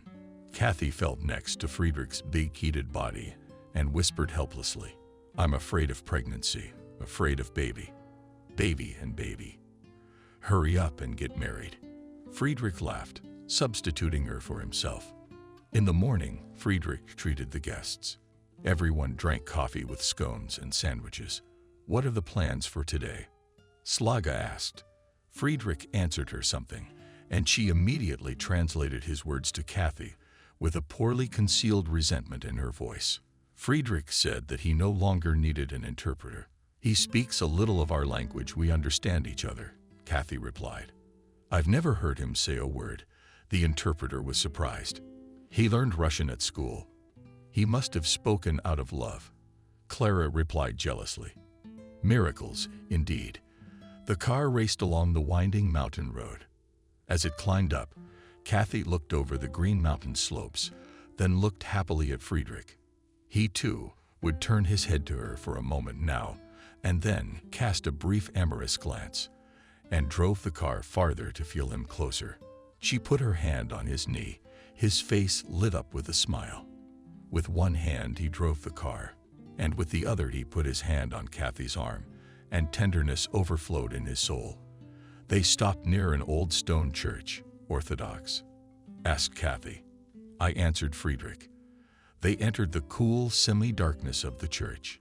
Small candles were burning at the icon of the Mother of God.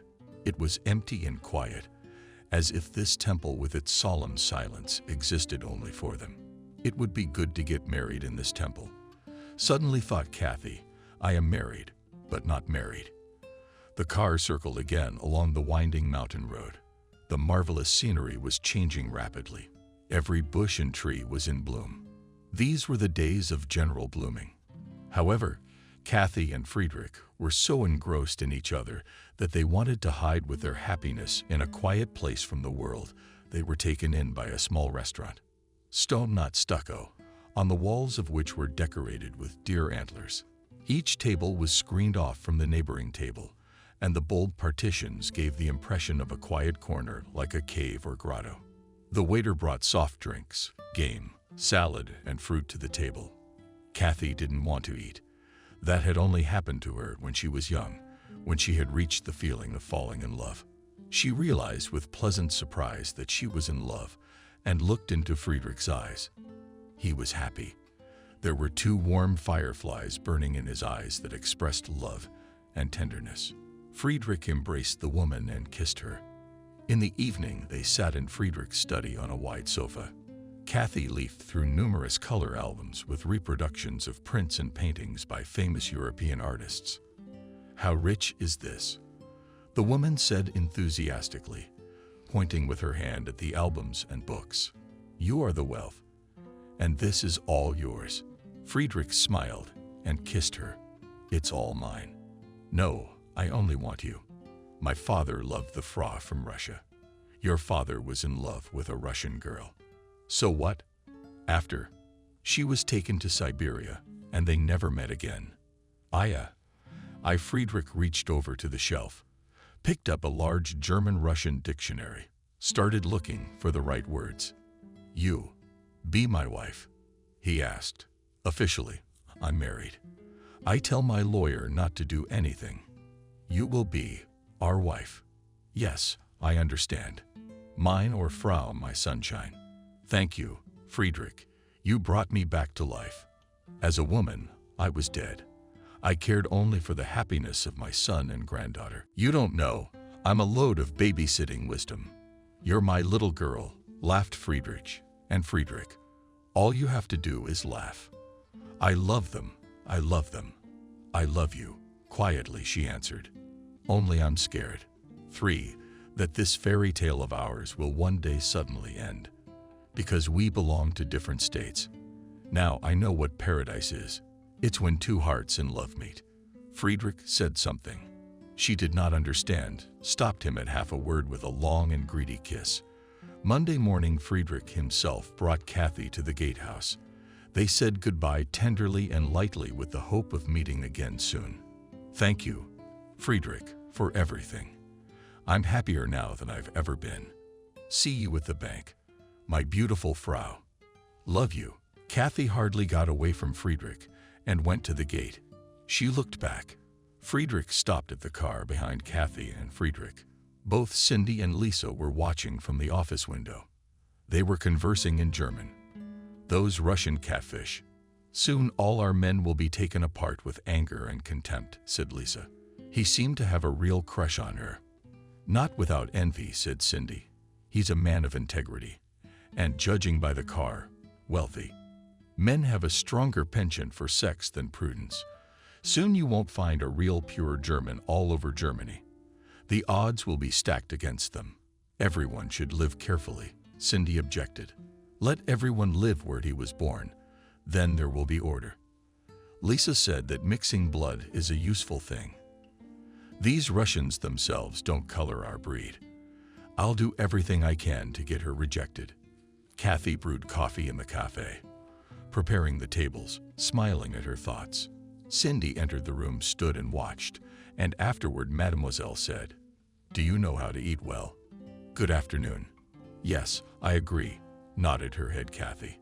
Come on, God willing. Cindy poured herself a cup of coffee, drank and lauded the delicious coffee. Delicious. Maybe when you get married. No, ma'am. I'm already married, replied Kathy, trying to stop the unnecessary and empty conversation. I have the tables ready. May I go now? Yes, yes, please. Kelly entered Kathy's room and from the doorstep asked how you were not disappointed. I fell in love like a girl in my 20s. Good for you. That's the way to live. Carl said that Friedrich likes you too. We went on a business trip to Berlin for 3 days. Friedrich didn't say anything to me. He didn't know they'd been unexpectedly sent there on something urgent. Did you have much success? Friedrich is thinking of a plan to take you in. He told me he'd consult with his lawyer. I can hire a lawyer. You don't need to, Kelly argued. One here invested so much money in a lawyer. He didn't want to go back to Abkhazia, but he was turned down anyway. Friedrich has his own lawyer. It's more reliable. Kelly, but I'm married. I asked my husband for a divorce. How am I supposed to tell him that? I explained to him very simply that you have to get a sham marriage to stay here. I'll think about it. There's nothing to think about, nothing to put off. Let's go now. Kathy was dialing her home phone number. Her fingers were shaking. Kelly stood nearby and encouraged her friend. Calm down. Get your head together. Just say it head on. It'll be easier and more likely to be true. My soul doubled in size, but it was necessary to overcome herself and pretend that nothing had happened. She heard her husband's voice on the phone. Hello. That's what I said, Kathy. Oh, hello. Some friend of yours called, but she didn't explain. I'm guessing it's Christina. I haven't heard anything new yet. Everyone's alive and well. Will you be released soon? I don't know, as long as I'm working. But it's not money. It's tears. It's pathetic. You know, Cole. In order for me to stay here, I'll have to enter into a fake marriage with a German. Where will you get a German? My acquaintances marry for a small fee. She promised to arrange a fake marriage for me. You won't mind. Do whatever you want. But to do that, we have to get a divorce. Divorce. I'll call you later and let you know what to do. Hi, Jack, and kiss Kara. Kathy hung up the phone and said ironically, got a marriage license from her own husband to marry Friedrich. How do you like it? It's fine. Did you get what you wanted? Happy? Kelly stated, you know, when you get down to it, my marriage to Sam has been a sham for a long time. We lived and put up with each other. There was just nowhere else to go. When did it start? When he came home from work. He even named his granddaughter after her. Thought I had no idea. Kathy, you're so poor. You got one Friedrich left, said Kelly. I didn't have anyone else. Did you forget Benjamin? Don't give me Benjamin. I'm kidding. Benjamin was taken to jail, caught stealing. I warned him so many times. Too bad for the guy, Kathy said regretfully. It would have ended this way sooner or later. Such is fate. Kathy waited impatiently for Saturday. She was learning German phrases, preparing tender words for Friedrich. Every spare minute she gave to this occupation. There was a knock at the door. Kathy opened the door and saw the servants. Mrs. Kathy, have you received a refusal? You must take your things and move out. Kathy looked confused, not wanting to believe what she was hearing. Go where? She asked. It's not for us to decide. Mademoiselle, I can't just leave. I have to make a phone call to consult with Friedrich. Mrs. Kathy, it's time to pack quickly. No, I'm not going. What's the hurry? Quickly, come on, or the policeman might arrest you. Cindy was in a hurry, and Kathy began to pack her things in doom. The police van took a long time to get there. When it crossed the border into Holland, Kathy realized I was being taken to the country where I had a visa. From there, I must return home. How could I warn Friedrich? Only happiness began to smile on me. How did everything suddenly come to an end? The minibus stopped outside a 2-story building. The policeman who accompanied Kathy led her to an official's office, An interpreter was called, who informed her if you don't have money for a ticket, we can deport you. I'll buy the ticket myself. You are alone in a foreign country. We'd like to make your temporary life easier. There's a women's charity organization here in town that helps people like you. We can introduce you to a representative. They'd be very grateful. The interpreter led Kathy into another room where a pleasant young woman sat at a table. I'd like you to meet Miranda. Kathy shook the woman's hand, gave her name. I invite, will you? My guest is smiling, said Miranda. The woman's eyes were sympathetic and eager to help. Kathy thanked her and felt lighter in her heart. Do you want to buy a plane ticket? Miranda asked. Yes, here's the money afterwards. What else would you like? I need to make a phone call in Germany. Please. Miranda slid the phone closer to Kathy and walked out. Kathy anxiously dialed Friedrich's home phone number. He wasn't home. The answering machine went off. She said a few simple phrases that she could leave unspoken. That she had been taken out. Asked him to write to her. Gave her address. At home, Miranda introduced Kathy to her twin son, Cinny, and a white-haired boy of about 7. That's my son, said the Dutch woman. The boys were playing with the computer. They nodded their heads in greeting and turned the monitor screen again, paying no attention to the strange aunt. Such random women must have gotten in here quite often. They walked around the rooms of well-groomed, womanly hands. Bright and cozy, Kathy praised enthusiastically. It's a terrific house. Very beautiful. You're a marvelous hostess. Is this your room? Said Miranda. Opens the door to a large room, and the bath is across the hall. Relax, dinner's coming soon. Thank you, Miranda. You're very kind. I thanked her sincerely. Left alone, Kathy went to the window, looked down at the neatly trimmed lawn, at the flower bed of roses, at the old tree under the window. Everything reeked of stability, calm, and harmony. For the first time in many years, I met a man I loved and needed. Why were we separated? I could run away to him. Yes, run away. But then I'd have to live illegally. Friedrich would get in trouble for me. You can't do that. The law is the law. You can't be guided by homeless impulses. I must return to my homeland. The homeland is like a mother who welcomes us, maimed and traitorous. If Friedrich loves me, we'll meet again. But now I am forbidden to visit Germany for 5 years. 5 years of days of loneliness. My God, we can meet in Russia. She walked across the room, went back to the window, looked sadly at the sky. Someone almighty was judging her fate and determining the share of happiness she deserved. Familiarize yourself, please. This is Thomas. My husband, said Miranda, introducing Kathy to the young man. Athletic build. He was buying a ticket for departure. Tomorrow night.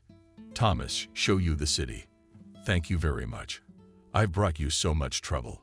It's no trouble at all. Thomas doesn't know your language. He eats taciturn. I'm not very talkative either, thankfully, Kathy replied. The car drove her through the streets of beautiful and clean Amsterdam, and from the roofs of the old buildings, glass and concrete of modern neighborhoods coexisted in marvelous harmony and were a delight to the eye. Thomas was trapped. Only occasionally he would point his hand at some notable building. Kathy didn't always have time to realize where she should be looking, but the car kept going. The panorama outside the window was changing rapidly. I can see why they're fiddling with me, the woman thought. They are protecting themselves and their country from strangers and people who are not needed here. Every nation should take such care of its homeland. The Dutch are also willing to share kindness with people from other countries. This kindness does not humiliate or hurt me. They understand, forgive, and help. This is what can be called humanity. The airplane accelerated on the runway and rose into the evening sky, covered in clouds. Kathy looked down. The city hung with many lights. There remained Miranda Thomas and their 2 their sons. They were just a random episode in her life somewhere. Friedrich. What about after the plane rose above the clouds that covered the ground like huge snowdrifts? Kathy looked out the porthole and thought the clouds looked very heavy and solid. But that's a deception. They are as ephemeral as our hopes. In a few months I had lived another life, and suddenly it was over like a dream. The woman tiredly closed her eyes. She must have fallen asleep when she looked out the porthole again, saw her native expanse. The heart fell into place. When she arrived, she divorced her husband and even inherited her mother's apartment. That is, strange women on board the airplane who hysterically screamed at the entire cabin that the stewardess almost killed her and instead of a photo card saw a knife. It turned out that the mother was in treatment for a long time. Then she came out to Kathy when she was in Germany and managed to write off her inheritance. Kathy even went to the cemetery, took the same picture to the grave in the cemetery. It started here and ended here. One day she heard a persistent knock on the door. Her heart hammered in anxious, joyful anticipation. She opened the door and behind her stood Friedrich with a bouquet of fire lilies.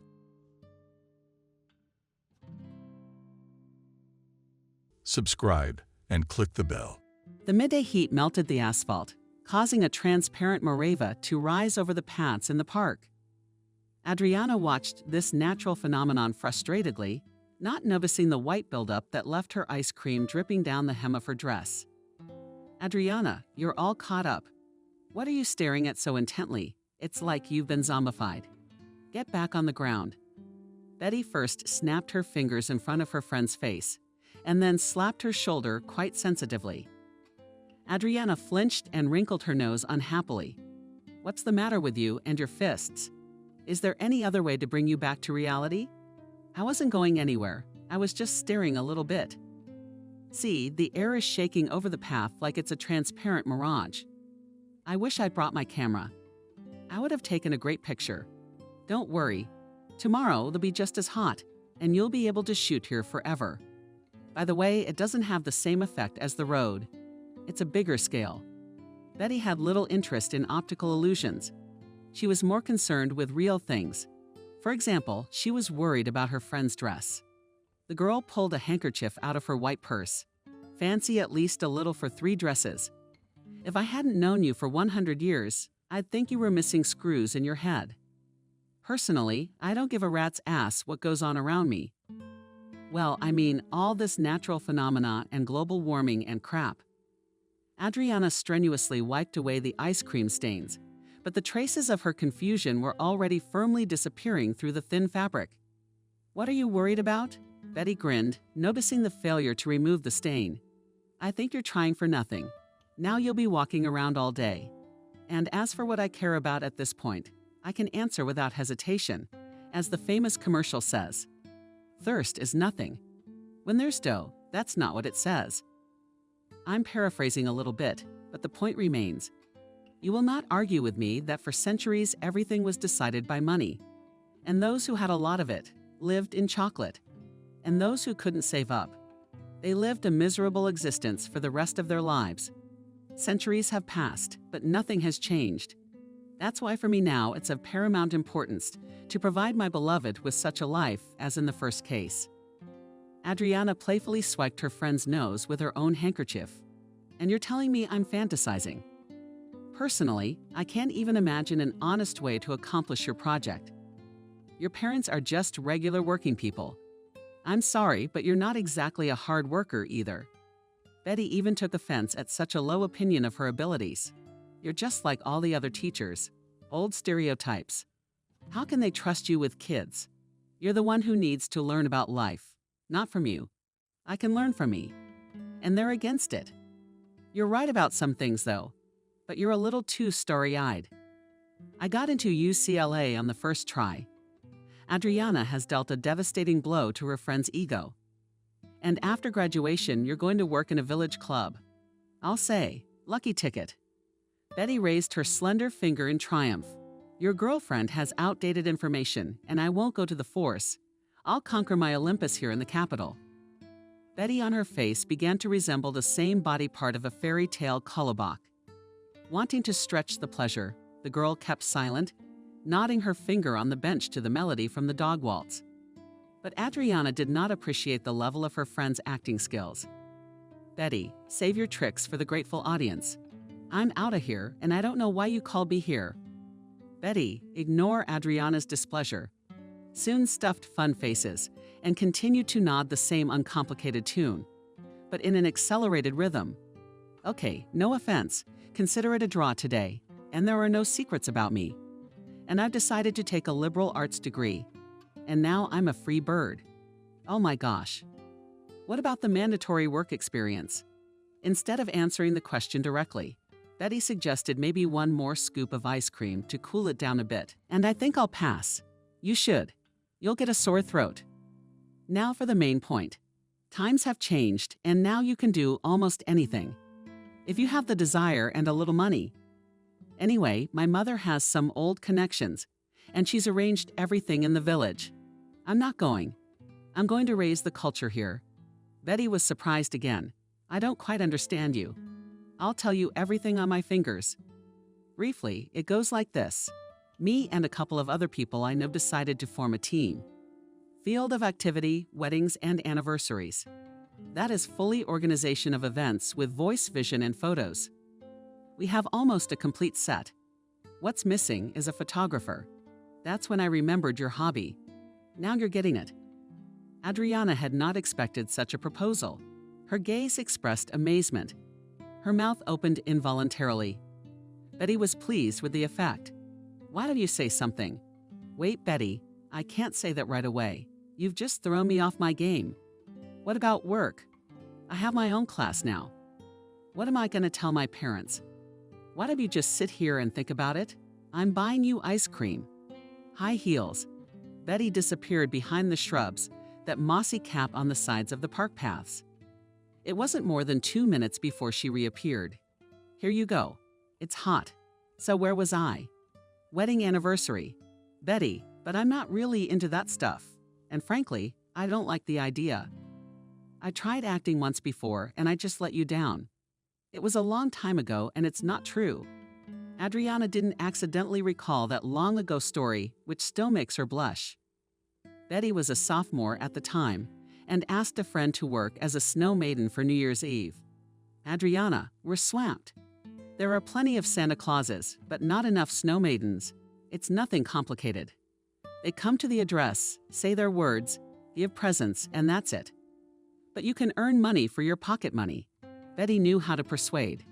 And Adriana was enrolled the same day as a temporary employee of the company, the name of which she immediately forgot.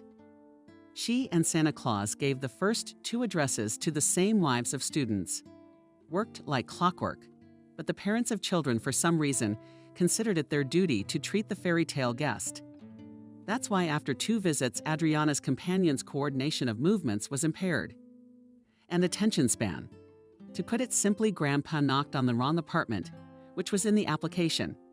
Since the case was December 30, all decent people already at this time begin to slowly celebrate the main holiday of the year.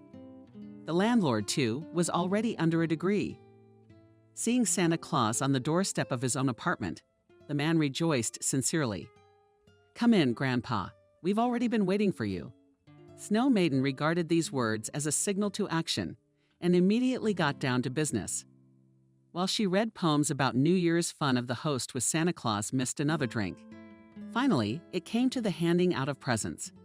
And Adriana, as it was written in the script, said loudly, "Where are our kids, girls, boys? Good Santa Claus, I brought you presents. Come and fly." Sort out all the presents, but no one answered Snow Maiden's call. Adriana repeated the piece one more time. But the landlord kept saying, "I'm for both today. I demand a gift." The man reached for the bag, which was stuffed to the brim with dolls, cars, and sweets. Santa Claus didn't even resist. He giggled and looked for an artificial beard. Then Adriana made one last desperate attempt. "Citizen, where are your children, Rick and Anna?" The man rolled his eyes upward in a weird way. "My kids are still up there in heaven. They haven't come down yet. And I don't. I have another last name, but I'm not telling you."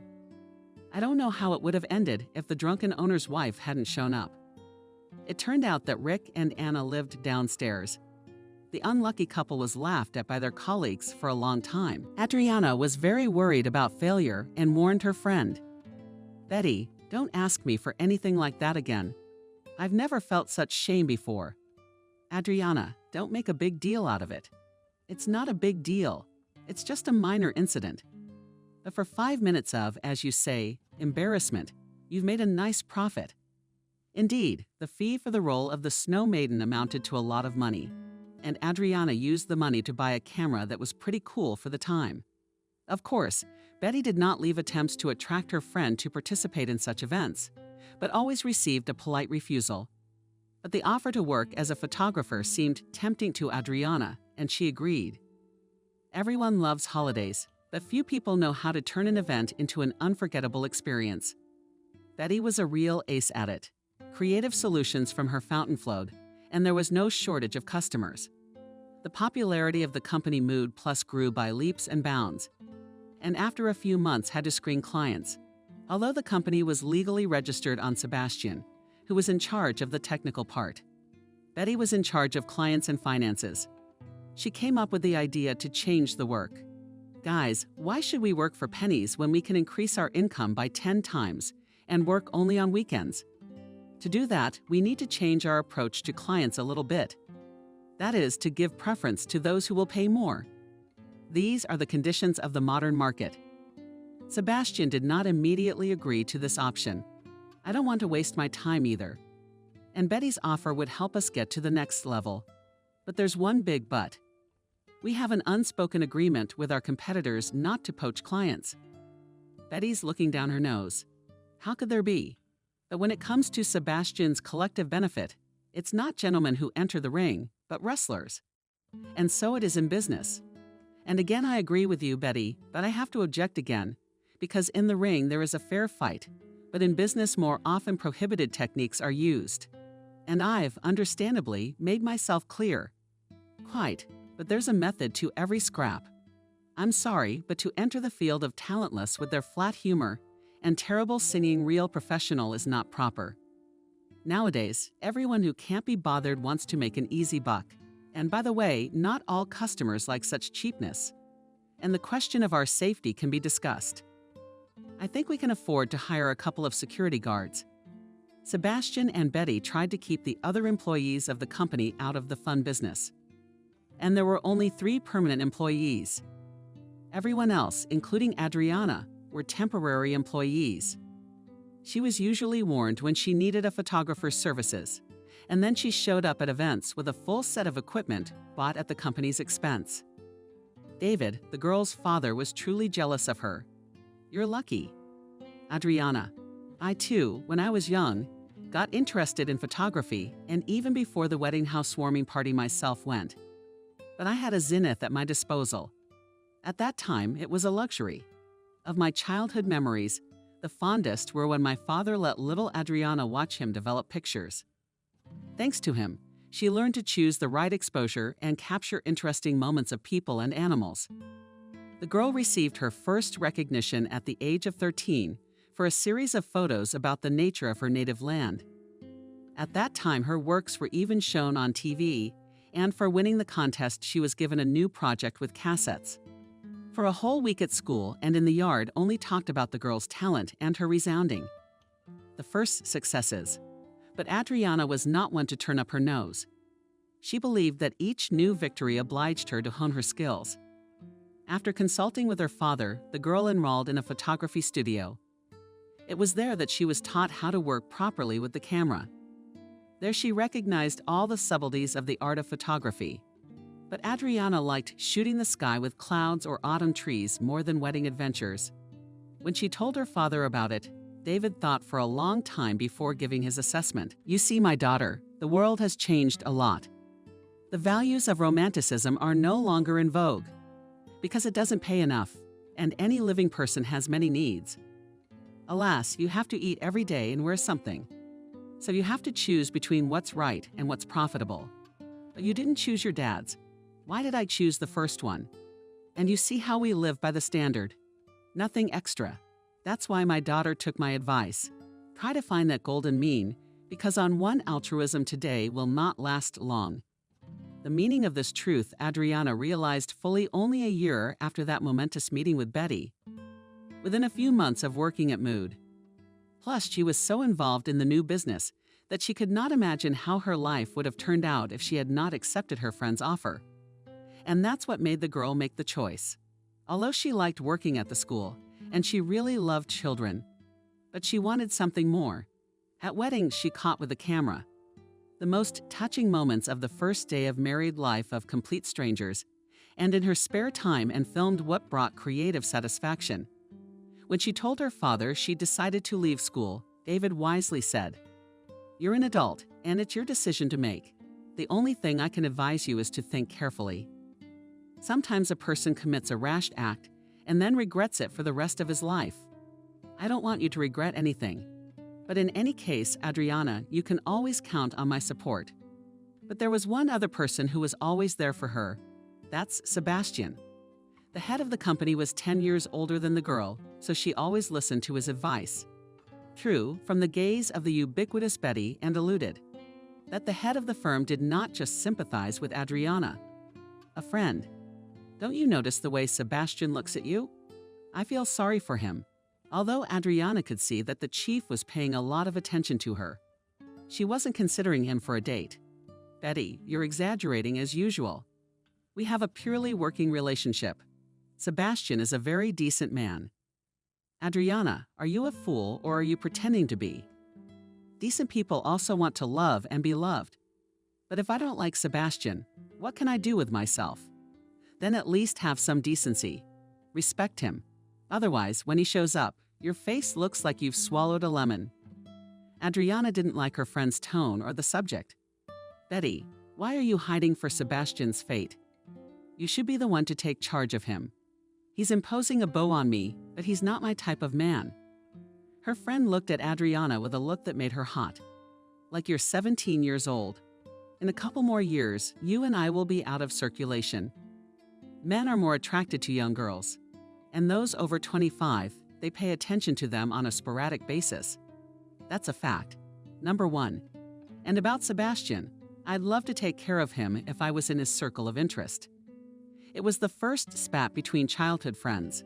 For a while, they tried to keep their distance, and the resulting rift grew larger every day. One day, Sebastian invited the girls to his office. The girls received an unusual order from the wedding elite in style. "What do you think?" "We are up to the task." Betty, without hesitation, said, "It's not even worth the trouble." "Sebastian, you remember we've done something like this before. This is an unusual case. The client wants to fully, that is, to reflect the era a la 70s. This means that everything must correspond to that time. The entourage of the kitchen, the music, and he even wants the photo in black and white. We can do it all. I don't want to miss out on a job like this because it's a very substantial amount of money." Betty answered readily, "There will be no difficulty on my part." Sebastian turned to Adriana. "What does our photographer Sebastian Illich say? The task is difficult, but doable. I understand that the client wants total immersion, not stylization, as is common today."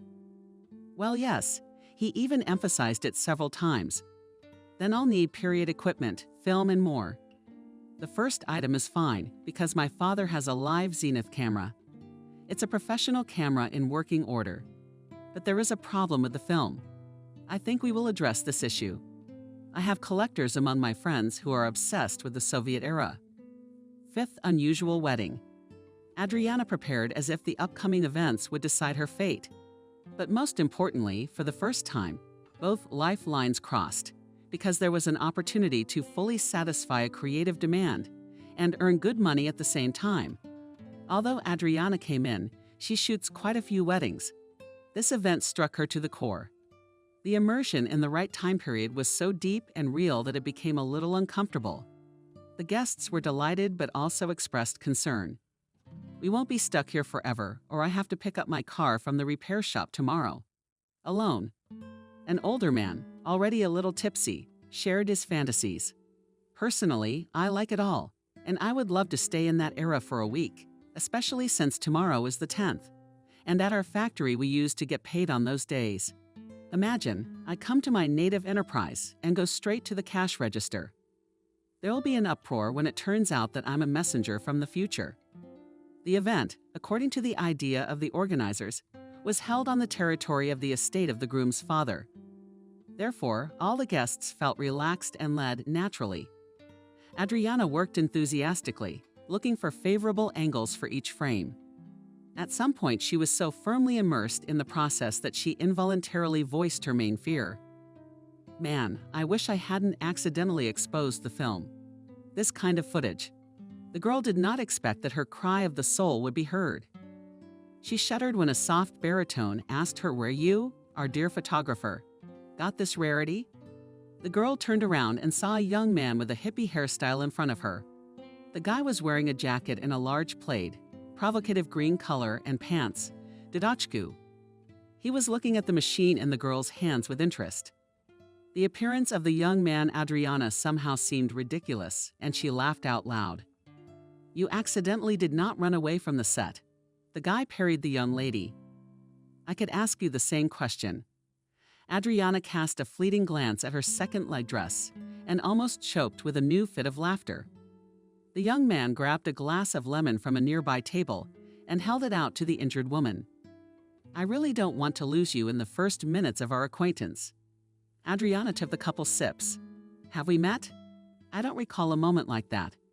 Unless we crossed paths in a previous life. The young man supported the joke. That's right.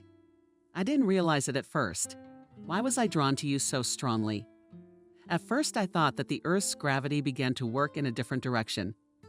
Then I realized it was my past that was to blame. It's just a pity that everything has been erased from my memory, so I'll have to start all over again. Wouldn't you agree? The game of the past fascinated Adriana, and she readily answered yes, I'm Adriana. The guy in the plaid jacket gently shook the girl's outstretched hand. Kevin, I would like to kiss your hand, but such a liberty may be misunderstood by you and the people here. I hope to have the opportunity to do so again in the future. After all, fate has not accidentally tied our paths in such a knot at this wedding. By the way, the happy newlywed is my best friend. The velvet voice of Kevin acted on the girl like hypnosis. She agreed with everything her new acquaintance said. Adriana was so engrossed in the conversation with her new acquaintance that she forgot about work. Betty was watching the couple closely from the side. I think so. My girlfriend got caught in the net. We have to save the day. Kevin tried to cheer up the girl as much as he could. He sprinkled witticisms and decent anecdotes. Adriana responded to each pearl with whistling laughter. She was so engrossed in the conversation that she completely forgot about the terms of the contract with the customer. Betty decided to be indecent. She stood at full height in the middle of the path where the young men were strolling leisurely. Politely, but firmly enough, she asked her companion, Do you mind if I deprive you of the company of this lovely young lady for a few minutes? Kevin, in the same playful manner, replied of course, but only for a couple minutes. Betty took Adriana aside. Adriana, get on with your work, otherwise you are letting the whole team down. What's wrong with you? You just take one look at this handsome man and don't even dream about it. He's not your type. You know him. All I know is that his parents are rich. However, this wedding is only for high-flying birds. Go on, get to work. Betty was fixing Adriana's hair for some reason, and she felt her friend's hands trembling. It was the first wave of thawing after the unpleasant conversation. But Betty wasn't the only one who was disturbed by Adriana's new acquaintance. Sebastian also watched with pain and anxiety as the girl, whom he secretly loved with all his soul, was being groomed by an impudent major. The romance of Kevin and Adriana developed so rapidly that the changes in the behavior of his daughter noticed and David. Adriana, what could have happened to make you walk like a moth? Of course you can, and I'm not privy to heartfelt secrets, but I'm worried about you. The girl kissed her father in the field. Now I know what happiness is. I can even taste it, and I'm not going to hide anything from you because you're my best friend. I think I've met the one person every girl dreams of. That's pretty much it. David was expecting something like that, but for some reason, it didn't make him happy. I'm not going to lecture you, but I'm worried about your mood of universal joy. Isn't it premature? You can't just trust your first impression of a person. Oh, Dad, you're telling me all kinds of horrible things you're going to tell Mom. For your information, psychologists, on the contrary, believe that first impressions are the right ones. Kevin is a well-educated young man with proper manners. He makes me feel so at ease with him. That's why, as you noticed, I fly like a moth. And love not only opened the girl, it became a source of inspiration for her. Light-hearted summer smoothly turned into a thoughtful fall. And Adriana wanted to convey this unusual mood in her works. She spent whole days in the neighborhoods of the city, looking for interesting places for shooting. And Kevin accompanied her. Once a young man jokingly remarked, "I am your faithful to the cameras carries." However, by modern standards, this is a very honorable role. Someday, many years later, I will accidentally find myself at the exhibition of an unknown artist and see familiar landscapes. Why unknown Kevin? Where will I be many years from now? The confusion lasted no more than a few seconds. Kevin had a knack for quickly extricating himself from the most awkward situations.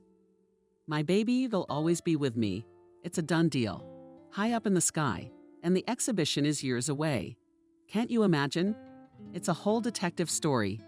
Your work will be appropriated by another man, and you will be kidnapped, but I'll recognize your pictures and help the investigation. It's called getting away with it. I don't like your story, but I'll forgive you for once. Kevin knelt down. My queen. I will try harder from now on and be sure to shine with my talent. Adriana laughed heartily at Kevin's every joke. It seemed to her that their whole future life would consist of such sweet moments. So she didn't pay much attention to the conclusions of Betty, who had taken the initiative to gather information about her lover. A friend called her cell phone. "Adriana, can you come to my place?" "Yes, as soon as Kevin is free." Betty interrupted her with undisguised irritation. "I need to talk to you one-on-one." "Okay, I'll be right there." Half an hour later, Adriana was sitting in the cozy kitchen of her best friend's apartment. It was noticeable that Betty was hesitant to start a conversation. She stirred her tea with a small spoon for a long time, and her pensive gaze was fixed on the window. Adriana could not stand it. "You insisted on this meeting, and you yourself are silent." "Yes, I'm sorry. It's just hard for me to talk to you about it." "Why?" "I'm afraid you'll misunderstand me. But I'm really worried about you. I mean, you're like my own sister, Adriana." "Likewise. So just tell it like it is and don't worry. I'll do my best to understand." "I will. It's better for you to find out sooner, although nothing's really happened yet. But my personal agency found out what kind of vegetable your Kevin is. No, don't worry. He's not a bad guy. But in his family, his mom runs things. That's modern-day Cuban. She's a businesswoman who keeps her men in line. And she herself is not a breed. But they cleverly screwed over Kevin's father when he was young and in love. There was some drama in their family. And as a result, Kevin's grandfather passed the business to his daughter-in-law instead of his son. Now you can feel the lady's full name. There's 1 billion, if not 1 trillion in her hands. And what is the connection to me and Kevin here? The most direct. Kathy will decide who her only son should marry. This is so medieval. That can't happen in this day and age. Yes, it can. It's my job to warn you. If he really loves you, he'll do anything to stay with you. For example, you could sign secretly and then let the despot mother know. Can't we just go somewhere together? I mean, your Kevin has a good education, and they say he doesn't just sit around in an office. Adriana did not tell Kevin about the conversation with her friend, and then forgot about it. The couple spent the weekend at a camping site, where besides them, there was an elderly married couple. For 2 days, Kevin did not answer the calls, from which the cell phone burst. "My mom lost me. By the way, I am already 28 years old, and I have every right to a private life." This phrase was not addressed to Adriana. She immediately realized that Kevin, even at a distance, was talking to his mother. The girl pretended not to notice these words. All day long, she was ecstatically shooting nature from her favorite. Against the backdrop of the sad fall evening, Adriana asked Kevin as if casually, "I've got so much here, about 100 shots. Please help me select the 10 shots that you think are the best. What do you say? If it's no secret, Why do you want to participate in another contest? I haven't had any luck lately. I don't even know what it is. If you want, I can get you a solo show. I don't want to, Kevin. I'm always in favor of honest decisions, especially in art. I'm of the opinion that money can't buy talent. And my dad always taught me that. I don't quite agree with you. Talent should be helped, and talentless people will make it on their own. Alas, but that's life. I've done what you asked. I think these 10 pictures are the best you've ever done. Kevin held out a stack of photos, and Adriana was silent again, even though she knew he was right. Her abilities required a broader format than a wedding. But all the work the girl had sent to contests, she had been sent back with terse reviews. What lacked skill or originality? Today, Kathy was in a foul mood. And it was all because of her son, Kevin. The news, which was presented to her on a silver platter by her friend Christina, shocked Kathy, and the information about her son's adventures did not contain anything unusual. But it was the way Christina presented it that pissed her off. It happened over tea. Kathy liked to organize a tea ceremony at her place and asked for such an occasion her housekeeper, Aunt Clara, to prepare a drink on a special recipe. As soon as Christina appeared on the horizon, the women rushed into the kitchen. In 20 years of working in the house, the business is smaller. Aunt Clara had learned to guess what the hostess wanted by looking at her. But she also had another trait, a good ear. Even thick walls were no barrier for the housekeeper. She was also able to read lips because she had experience in a boarding school for deaf-mute children. So went into the house with proudly raised head past the trunk Christina, which Aunt Clara frankly did not digest. She immediately tuned her hearing to perceive the new information. Since the door of the living room, where the hostess always sang Ochi, was open, Aunt Slaga heard in every detail the conversation of her friends. The guest expressed her displeasure from the threshold. Cindy, I heard a rumor that your Kevin is having an affair with some girl. Anatoly's officiating weddings. Whether they're taking pictures or not, I didn't get the details. And I don't need to. Not a muscle on Kathy's face. I don't know what people are saying. If you believe all the rumors, you could go crazy. So you're not denying it, and I'm not confirming it. Kevin is a grown man, and he needs to blow off steam sometimes. Pardon the lingo. Aunt Clara, where's the tea? The housekeeper realized that it was her turn to come out and deftly picked up the trays with the checkers and the kettle with jam. The living room was immediately filled with a pleasant aroma. The mood of the guests changed. Your woman makes a terrific tea. You'll let me borrow her for a couple of days. Aunt Clara wanted to hit the guest in the forehead, so she wouldn't make a vulnerable lady, but the hostess beat her to it. Christina, you've forgotten that serfdom was abolished in Russia. If my memory serves me correctly, in 1860, according to the new calculus. That's why Aunt Clara works for us on a salary. What's your habit of clinging to words? I was speaking figuratively. I even complimented your cook, and you threw my face on the table. You're the one with the hotel speech, Christina. Why are you in such a bad mood? The guest asked for Aunt Clara, and she silently left, but she left the door open.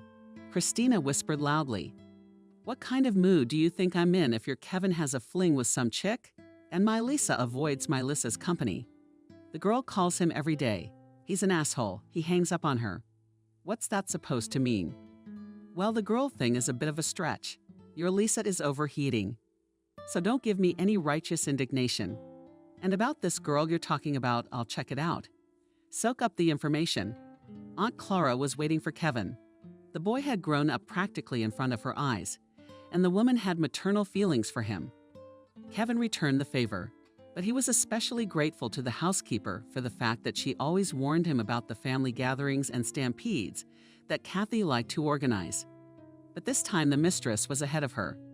She first spotted Kevin's car pulling up and went out to meet him, which had never happened before. Although Aunt Clara was very worried about Kevin, curiosity got the best of her. It's gonna be episode 2 of Santa Barbara, and it's a shame the kid's gonna ruin his son's life. But contrary to expectations, the employee's house. Kathy affectionately asked her son about his business. Kevin gave a brief report on the current situation in the company. He was about to leave, but his mother stopped him. I hear you're seeing a girl. Kevin was confused. Is it forbidden? Why do you have to get all needly on me? I just feel bad that I'm the last to know about such an important change in my son's life. Tell me who she is, what she does. Or are you just hanging out with her to pass the time? Kathy tried to speak casually to get her son to talk frankly, and Kevin immediately took the bait. He sat down next to his mother and began to tell her about Adriana. By the look on his face and the words he used in his speech, the woman realized that the son was head over heels in love with this unknown Adriana. I hope you will meet your father, your chosen one. Kevin clearly did not expect such a turn. Of course, you will certainly like her. Adriana is very talented and kind. Kathy tightened her duty smile. Okay, I believe you, son. So invite your girlfriend to come visit us. Kevin flew in 2 leaps to the 2nd floor where his room was located. His father was just about to come downstairs for dinner and was surprised at his son's quickness. Kevin, did you take on animals? Like a goat? No, Dad, and I'm just a little happy. Sam muttered good-naturedly. Well, it's not dangerous. I wanted to call an ambulance to get you a shot for the raging net. Adriana immediately sensed something wrong. When Kevin had invited her over, she remembered how unflattering Betty had been to his mother. Kevin, why don't we postpone this visit? Silly. Why put off what's inevitable? I've been to your house before, and in case you've forgotten, I asked your parents for their blessing for our marriage. But my parents are one thing. How your parents would feel about me, I don't know. Don't put bad thoughts in their pretty little heads. My folks are normal people. Adriana agreed. But a bad feeling did not leave her. But all these fears the girl rode off to her delicate position. Quite recently, she realized that she was pregnant. About this circumstance, she did not tell anyone. When they will be sure, then I'll tell you. On the eve of meeting Kevin's parents, the girl felt quite bad. She already wanted to cancel the event, but the promise given to the groom did not allow her to retreat. Be that as it may, Kevin will think that I chickened out. To the surprise of the girl at the dinner party, in addition to her, other guests arrived. So Adriana was immediately lost under the stares and not very friendly looks. Strangers asked her about her family, work, and other things, and she felt uncomfortable in front of this society, but she especially tried. Christina is a friend of Kevin's mother. When Adriana's fork slipped out of her hand during dinner, the honorable lady said very loudly, "Unfortunately, not all people today know how to handle cutlery. My Cindy in London was trained in etiquette." Adriana barely waited until the meal was over and immediately politely declined. Kevin tried to stop her. "Adriana, where are you going?" "Thank you for dinner, but I have to go." Kevin rushed to see the girl off. They were silent the whole way, only at the entrance of their house. Adriana asked, "Why didn't you say anything? Don't you realize that your mother was giving me a spanking?" Kevin tried to justify Kathy's actions. "You little boy, you got it all wrong, don't you?" "Yes, my mom has a bad temper, but she doesn't want to hurt anyone. On the contrary, she was very happy when she found out that I have a girl with whom I am ready to tie my fate. Believe me, everything will be fine with you." Adriana really wanted to believe that, but the events of the following days shattered her expectation. When Kevin returned home, the guests were gone. Only Kathy was waiting for her son in the living room. His father showed up later. Kevin realized that now there was going to be an unpleasant conversation, and he was not wrong, as usual. The mother was the first to speak. "I didn't expect my son to have such disgusting taste. Or are you completely blind?" "Kevin, I don't understand you, Mom. Are you really going to marry that girl?" Sam decided to stand up for her son. "She's a nice girl, polite. After all, it's not your mother's place to live with her, and you're never asked. If you like her, you can keep your opinion. But I won't let my son marry a mere wench with no lineage."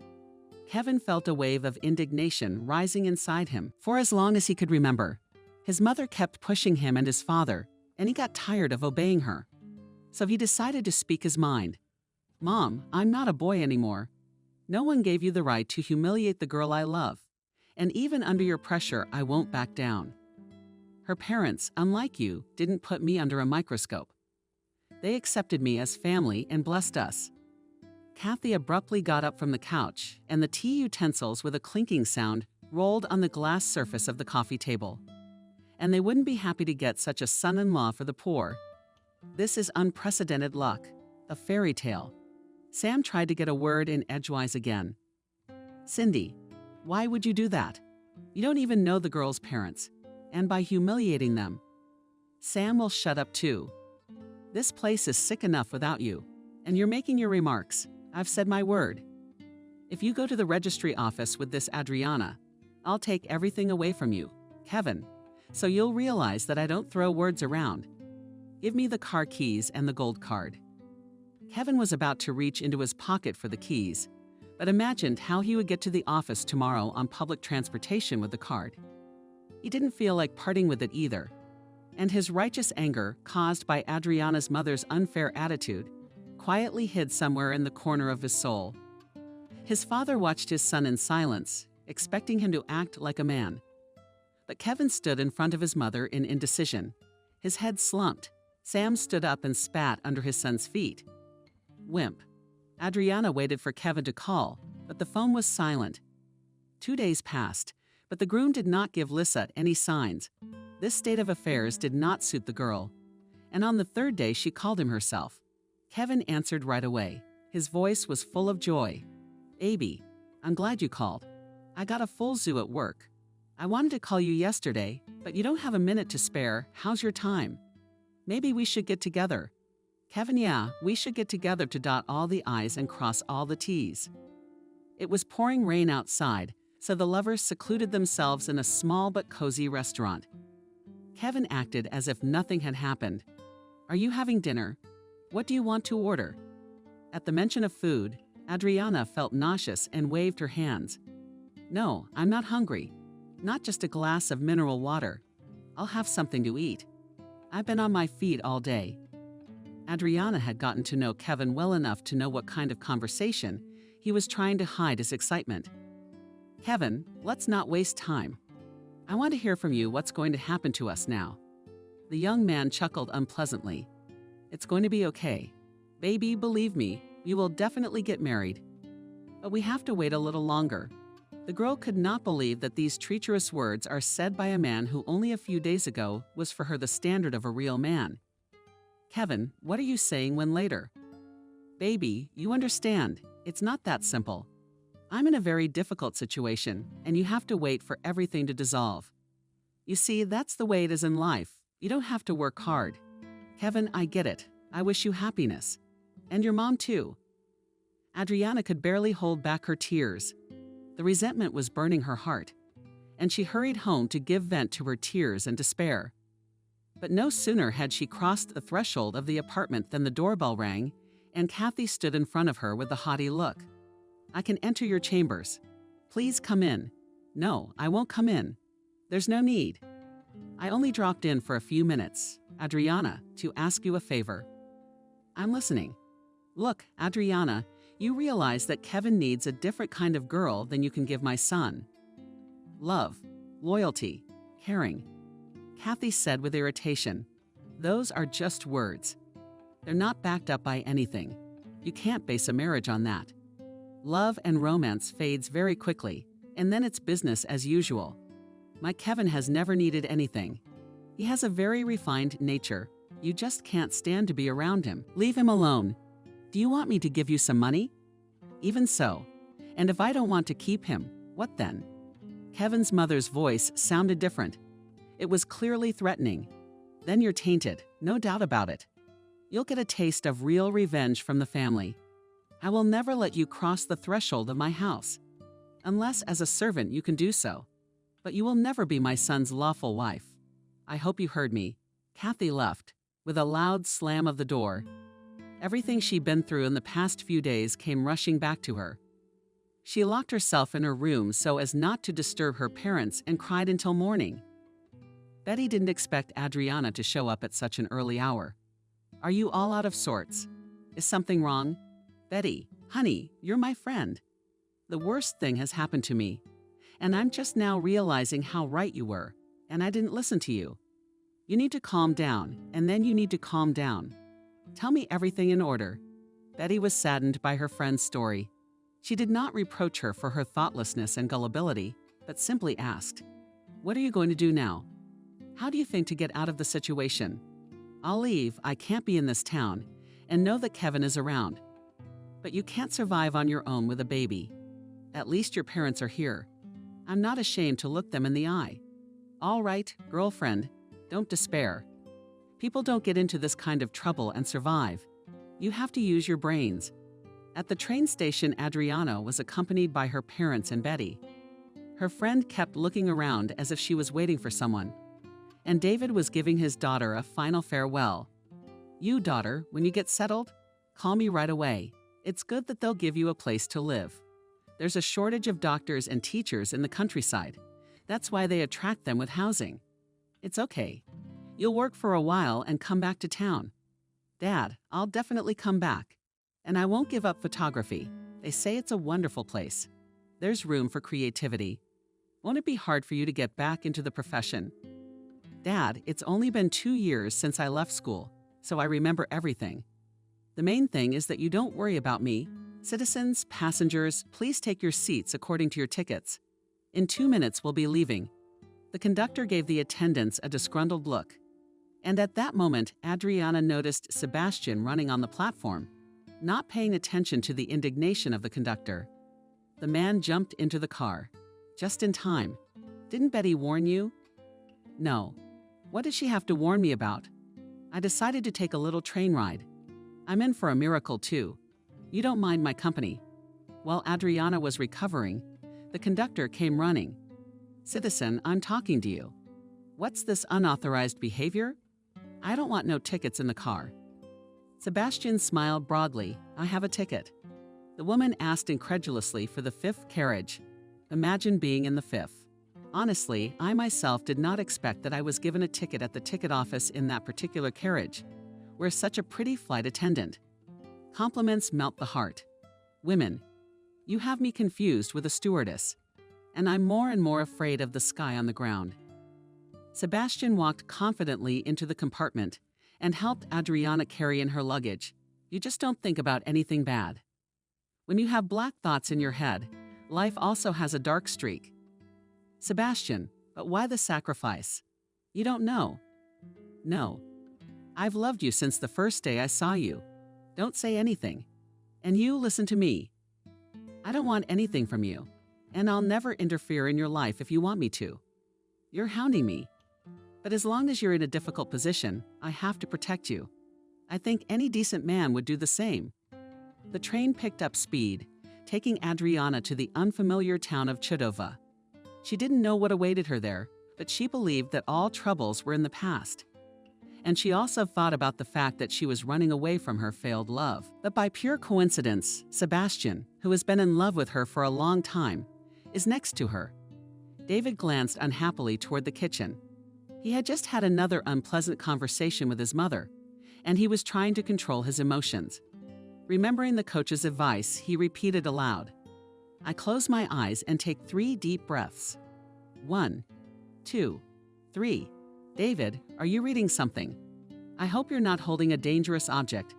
The boy again looked unkindly in the direction his mother's voice was coming from. Mom, you think I'm an idiot and talk to me like I'm a 5-year-old. Adriana realized that contradictions were stirring in her son's soul. She approached him and tried to hug him. But the teenager pulled away, muttering something inaudible and to himself. Adriana looked at her son and marveled at how quickly he had grown up. The constant workload and hobby left almost no free time. That's why Sebastian took care of her son almost from the first day of his birth. But now he was gone. Adriana shifted her gaze to the photo in the morning frame. Sebastian was smiling broadly, as if sending them and David greetings. From such a recent past, the son followed his mother's gaze. I'll probably never get used to the idea that my father is gone. He was the main person in my life. Of course, Mom, you're the main thing too, but Father. That's why I don't want to leave here. Adriana felt her throat suddenly dry. Tears spontaneously flowed from her eyes. David, I don't want to leave either, but you and I need a change of scenery. Life goes on, and you and I have to live, the boy said thoughtfully, And Dad always said that life is an obligation, not a gift to be spent at will. You know, Mom, when I go to his grave, it makes me feel better. I often feel like he's there to hear me. Son, Daddy really does hear everything, and he's watching over you and me. And he would be very unhappy with your mood right now. Believe me, he'll always be there for you. Even in Moscow. Anywhere in the world, son, I miss my daddy too. You have no idea how empty my heart is. He did so much for me and you. It's a pity that such people leave us so early. Adriana cried, and David tried to comfort his mother. Don't cry. I won't get on your nerves anymore. I promise. If you say we should leave, I won't object. It's just a pity. Friends and a new school I don't want to go to. It's the last year left. Adriana didn't want to tear the boy down at first either, but she had to make a tough decision. Because of his father's illness, David came down with a serious illness. The mother couldn't cope alone. David is another loss I just can't physically bear. My father has always been and remains, as you put it, the most important person to me. And I'm asking you to understand. David understood his mother perfectly. He liked his grandfather very much himself, although his relationship with his grandmother was quite tolerable. Only Grandma was overprotective of her grandson, and Grandpa talked to him as an equal. He liked to spend his summer vacations at the Dakshat in the Moscow region, where the old people grew all sorts of useful vegetation. His father had bought this small but very cozy house for them. David was very young at the time, but I remember well how the old people thanked their son-in-law for such a generous gift. Sebastian, we don't even have words. We have worked all our lives, but could not save for a summer house. And you gave us such a royal gift. Sebastian laughed then. Tsars usually gave their subjects whole villages. They also gave them noble status for their services. I only gave you a small house. I grew up without parents. My grandmother raised me, but she's long gone. So you're the only relatives I have. David was packing his things, but his mind was on something else. The guy was trying to understand why things in life don't work out the way he wants them to. Adriana was also trying to answer that question. The parallels that her father used to talk about when she was in despair and thought that her life was over. Sebastian appeared. He left the capital for her and moved to the provinces. When he found out she was going to have a child, he did not hesitate and said, "You can rely on me. I will never hurt your child, and I will treat it as my own." Sebastian kept his promise. For the first time in Chudovo, they lived as ordinary neighbors. They married when David was 4 years old. Only after Sebastian's death, Adriana realized that the years lived with him were the happiest. They say that misfortune comes from where you don't expect it. Sebastian had always maintained a healthy lifestyle. He ran every day, went to the gym, and took up residence in the winter. There were his successes in business, so the family lived large. But one day, the man returned from a business trip with a high fever. Adriana, he must have gotten some kind of infection on the trip. You give me some heat pills and it'll go away. But the next day, Sebastian got worse. He started choking. They had to call an ambulance. For a week, doctors fought for the life of the patient, who was diagnosed with bilateral blue pneumonia. They assured Adriana, "Your husband has a strong organism. He will surely cope." But the doctor's predictions failed. On the 5th day, his kidneys failed, and another 24 hours later, Sebastian was gone.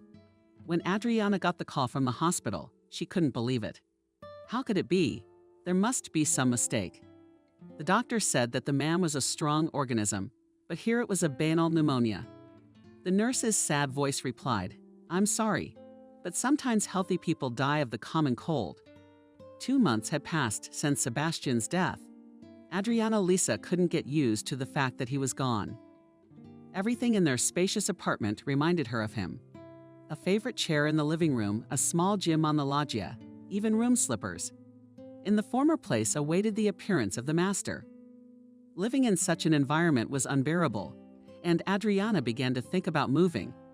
Her father's sudden illness accelerated the process. But the most striking was that shortly before the death of her husband, Adriana was offered to organize a solo exhibition of her work in one of the capital's Adriaperi. And the other day she was informed that the event would take place in a month. This was another reason to move. Adriana could not miss such a chance because Sebastian had invested too much in promoting her talent. Adriana had already had several successful exhibitions abroad. The first time was almost by chance. Sebastian had a visiting partner from Switzerland. They decided to sit at Sebastian's home. As soon as the partner entered, he was lost. He spent more than an hour wandering from picture to picture, which were hanging everywhere. Some he stopped at for long periods of time. Some he looked at quickly. "Tell me, Sebastian, where'd you get this? It's not commercial, and I can see that." Sebastian smiled. His partner used to live here, and when the bad years came, he worked as a farmer, and after saving some money, he went abroad, where he continued to make a fortune. Which, by the way, he did quite well. This is Adriana, my wife. She is very fond of photography. She studied it.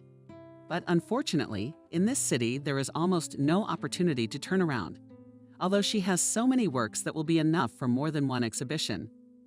That's when the proposal to start conquering the world from abroad was made. The very first exhibition was there. Sebastian laid out a round sum to help in the organization, even though the partner offered to do everything himself.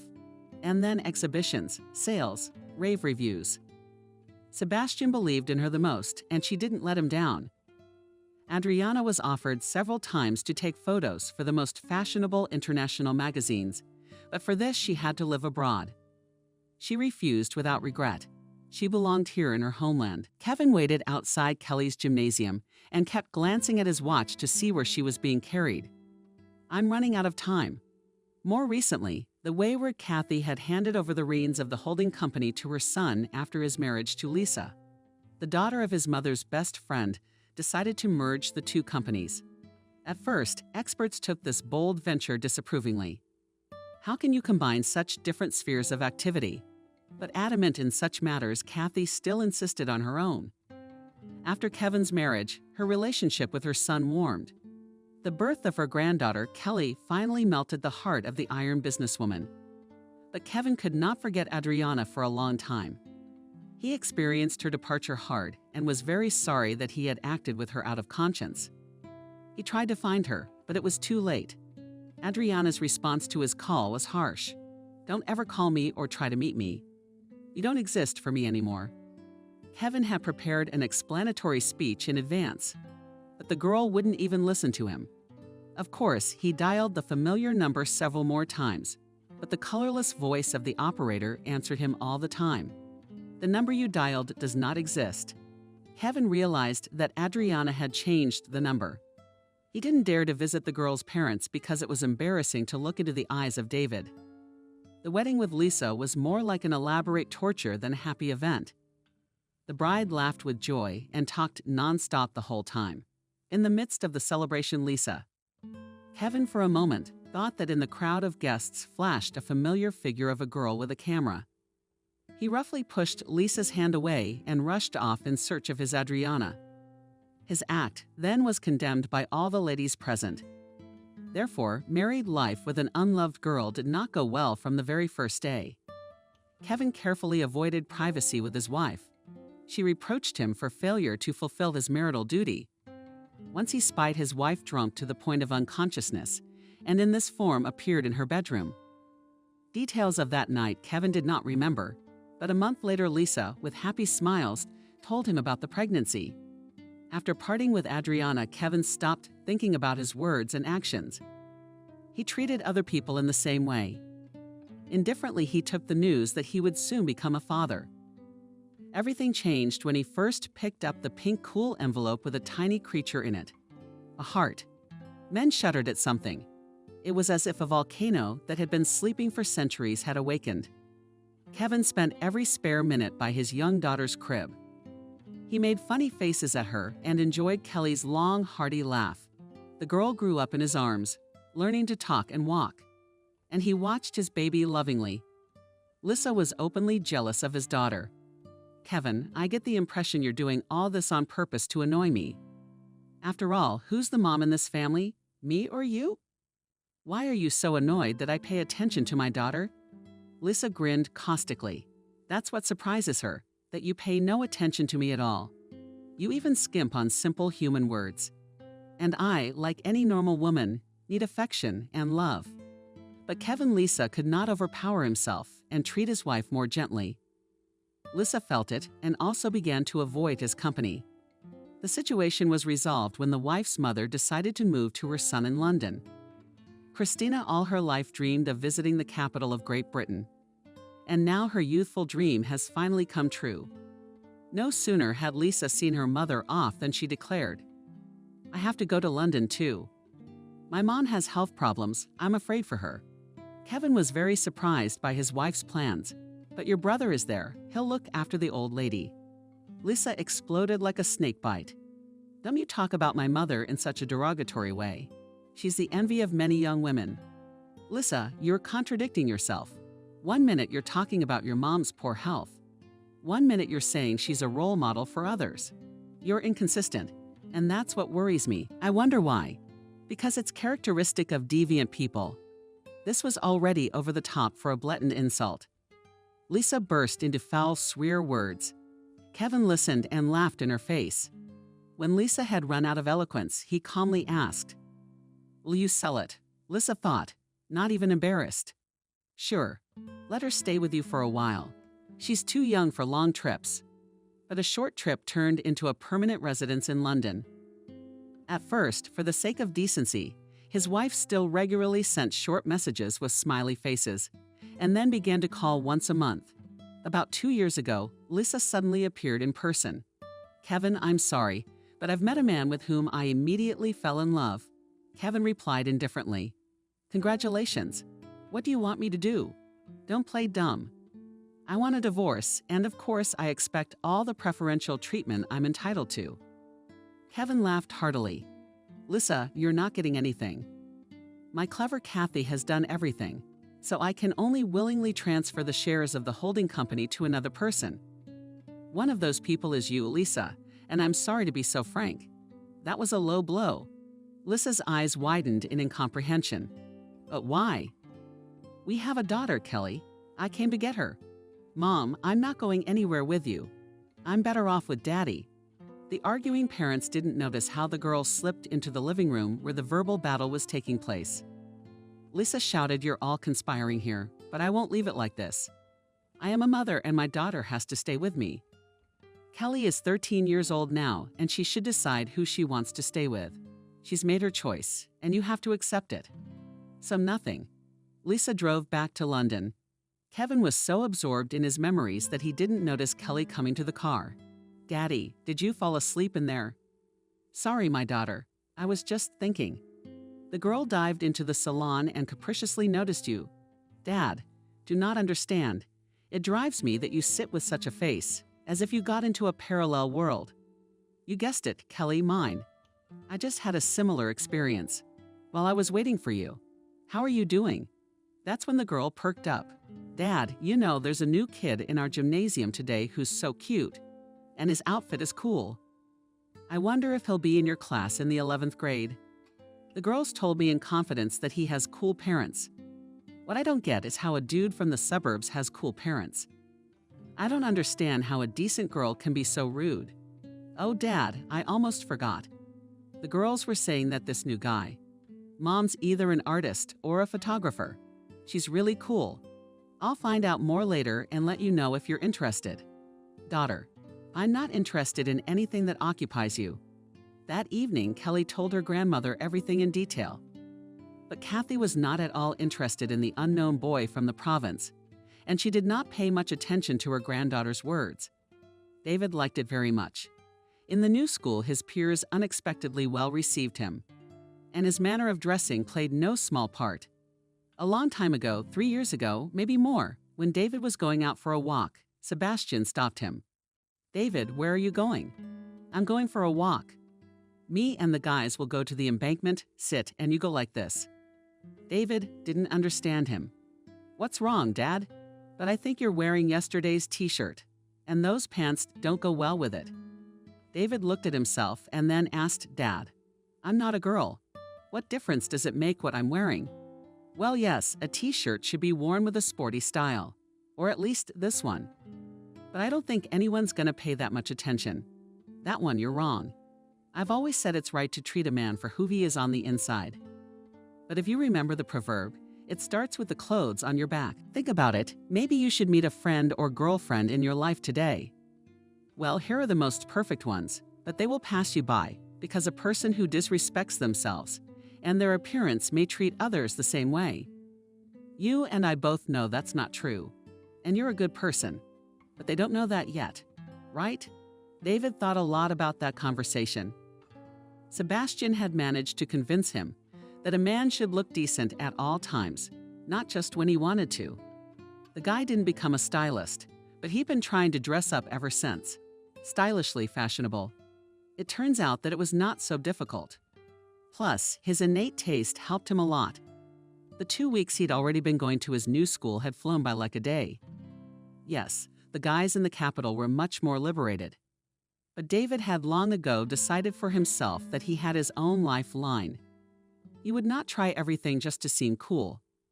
He had Sebastian in front of him. He has his grandfather. And both are worthy examples. When the class realized that David wasn't going to buckle down just to be on good terms with everyone. Logically, he should have been bullied. But that's where it made a big difference. The fact that David didn't come from an easy family, that they had money, and the mom's a celebrity. It seemed that David was more fashionable, smarter.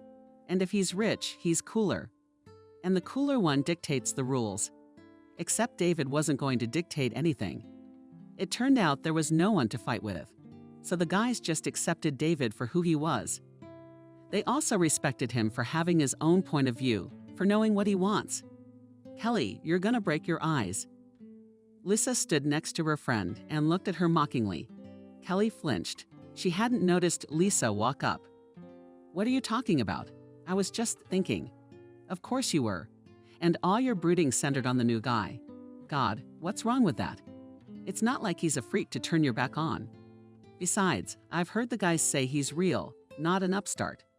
Well, I don't know how he's not an upstart like that. Lisa, are you crazy? How many times have I told you to watch your fashion sense a little bit? Why? Let other people do it. They're paid to do it. Lisa came from a very wealthy family. Her mother had a chain of large outliers that brought in a good income, and her father was a car salesman. When the mother realized that it would not be possible to instill taste in her daughter, she simply hired someone like a nanny who kept an eye on what the girl wore. How does that count? Yes, the money is not small, but some was necessary because the girl was not distinguished by special beauty, but the opinion, or rather, self-importance above the roof. Although, Lisa looked thoughtfully at David, who was standing at the window and talking to another guy. You're right, of course, he's very interesting. Kelly had always been a fun person to be around, and not just in class. In fact, she liked to experiment with things to keep her from getting bored. And she had an amazing ability to keep others involved and entertained. One thing that pleased Kevin was that so far these entertainments had been harmless. She gave Miranda a sly look. Lisa, let's get to know him better.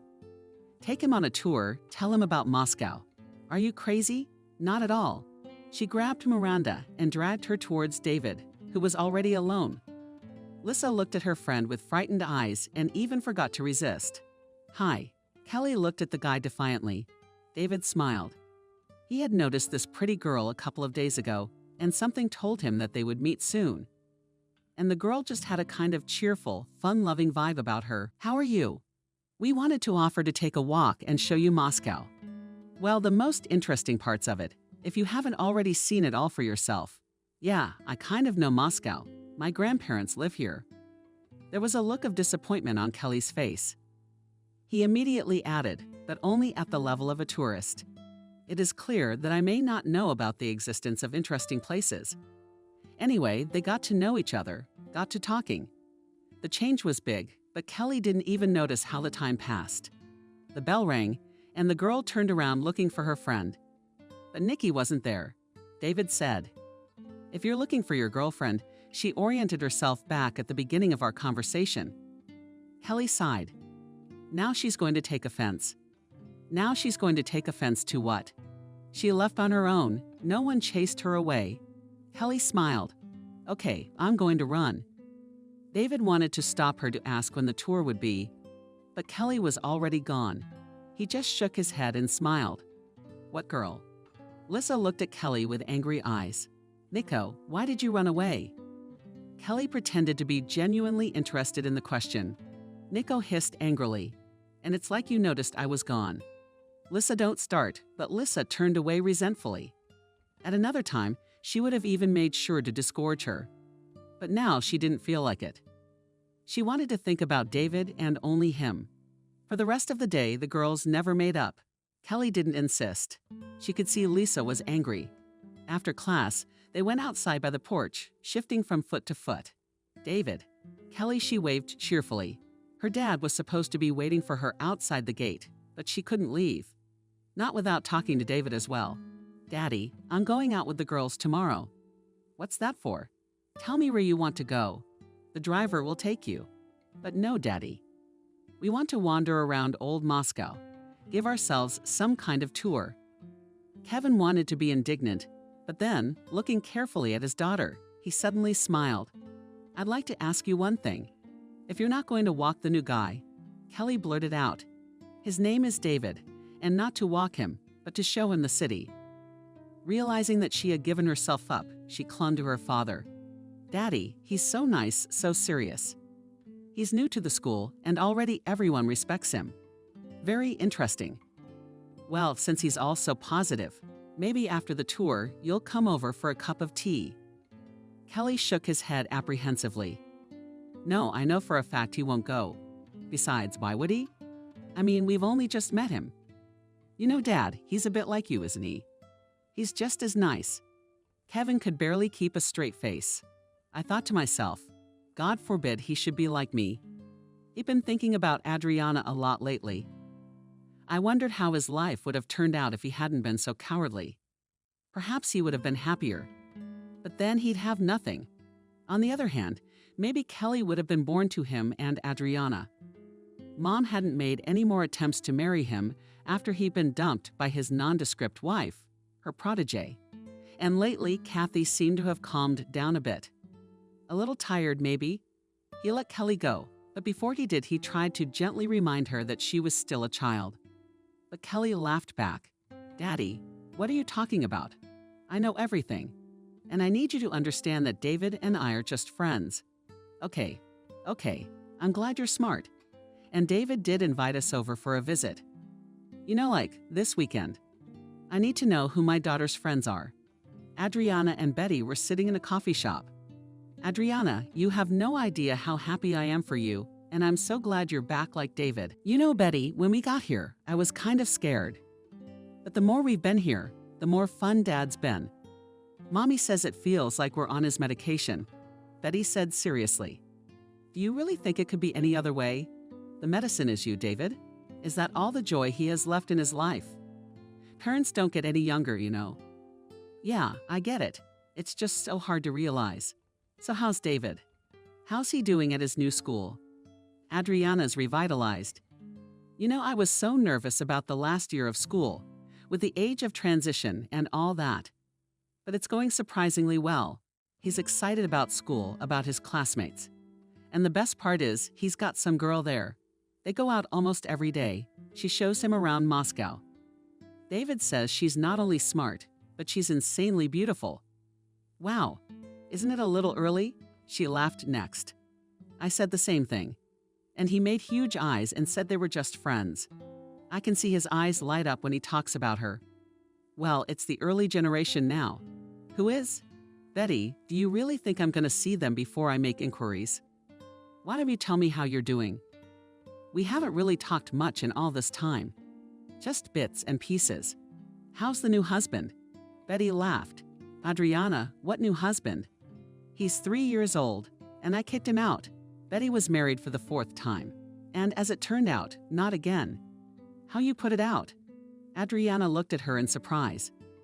You said I love you, I can't, but I loved you so much. And that's enough. Betty stretched gracefully and bent over. And Adriana thought, well, Betty loves life and all of it. Adriana, wherever you are. You know it won't be long before I'm in love again. The friends laughed. David took a good look at himself. "Mom, how are you?" Adriana came out of the kitchen. Grandma followed. "Well, it's good. Really good. Mom, it's true. Kelly's got some super rich family over there. David, if you're not confident in your abilities, maybe you shouldn't go to a stranger's house.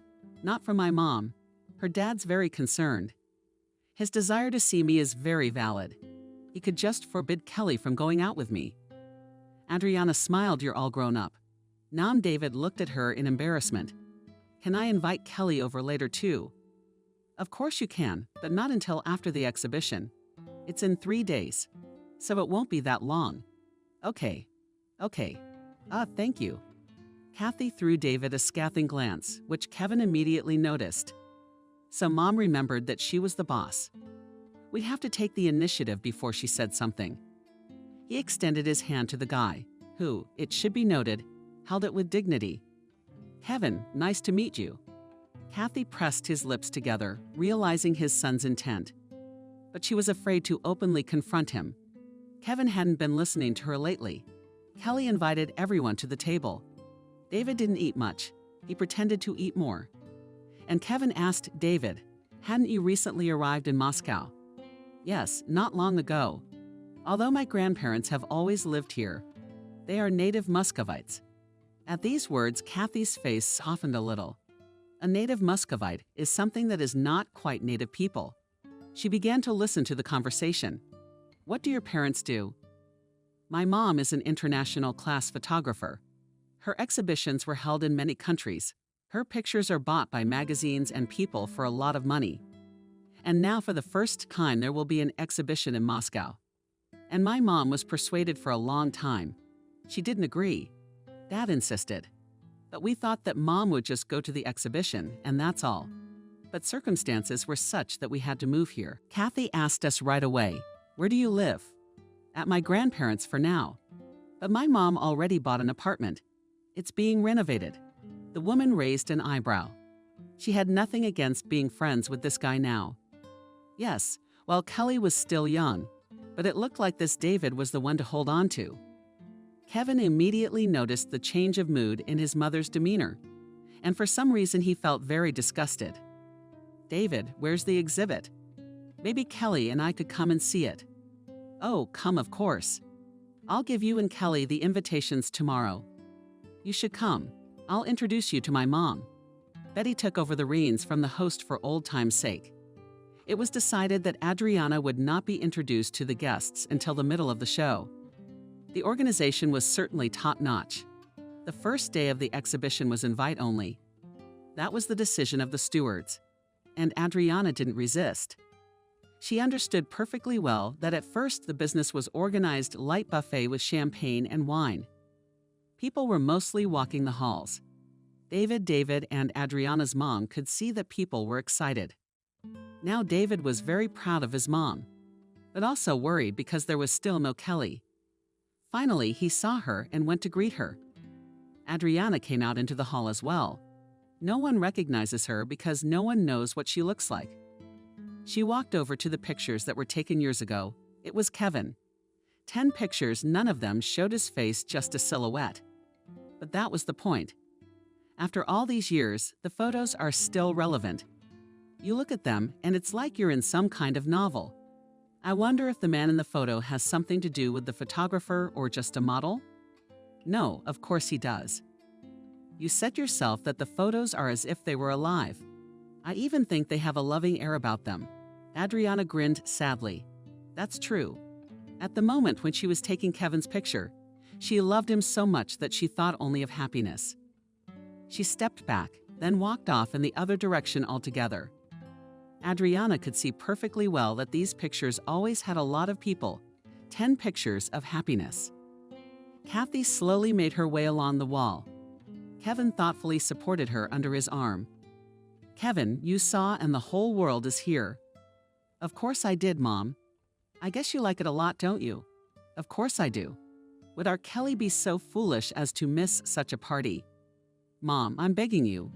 What are you talking about? Kelly is just a child. What are you talking about? She's not such a child. Let her think about the future. It doesn't hurt anyone to marry some poor schmuck. Mom, that's enough. Kevin gave her a stern look. It's too early to be thinking about something like that. And then I want you to understand one thing. I'm not going to let you interfere with Kelly's life. It's bad enough you ruined it for me, and Kathy wanted to be outraged. She realized, of course, that Lissa was entirely on her conscience. But on the other hand, Kevin should have been grateful to her for keeping him away from that girl. But she had no time to intervene before she could voice her displeasure either. Kevin suddenly let go of her hand and took a few steps forward. He was looking at the pictures posted on a separate wall. They were large just enough to be seen from anywhere in the hall. Kevin quietly. Kathy looked at her son in surprise and shifted her gaze to where he was looking. Beautiful, very beautiful. Kathy had respected few people in her life. Few people she praised. But these pictures stirred something in her soul. But the more she looked at them, the more she was disturbed. Kevin, I don't understand what's wrong here. Son, what's wrong with you?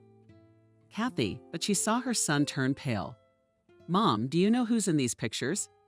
No, of course not. How would I know? Kevin didn't notice Kelly and David walking up to them. No one saw the kids yet. They were holding hands. David listened to Kevin with interest. He, too, was seeing these pictures for the first time, though he had always followed his mom's work. Mom, it's me. Many, many years ago, Adriana was taking pictures for a contest. She asked me to select the photos. These are the pictures, and I chose them myself. Kathy looked at her son. Are you saying that's a picture of that girl? But it just can't be. She was a simple person and would never have achieved anything. I can see right through people. Kathy was frantic when she thought of Lisa, but then she went on. What's there to guess? She turned to David, who stood with an impenetrable face. David, what is your mother's name? Only then did she realize what a stupid thing he had said. To come to the exhibition without even asking who the person who had done all this was. My mom's name is Adriana. Kathy stared at David in silence, uncomprehending. Kelly let go of the boy's hand, and Kevin just turned pale. Adriana stood with Betty. Adriana, you're doing great. I thought people were just going to show off to each other today. But after 15 minutes, everyone was looking at your work, and they were talking about it so much. And those old photos over there are always crowded. Look, there's an argument going on right now. David and his Kelly, their Adriana turned that way and suddenly stopped. Her son was standing in front of his own father and the hated Kathy. Oh, Betty, I have to go over there. David, there's Kevin and his mom. Betty darted her eyes how.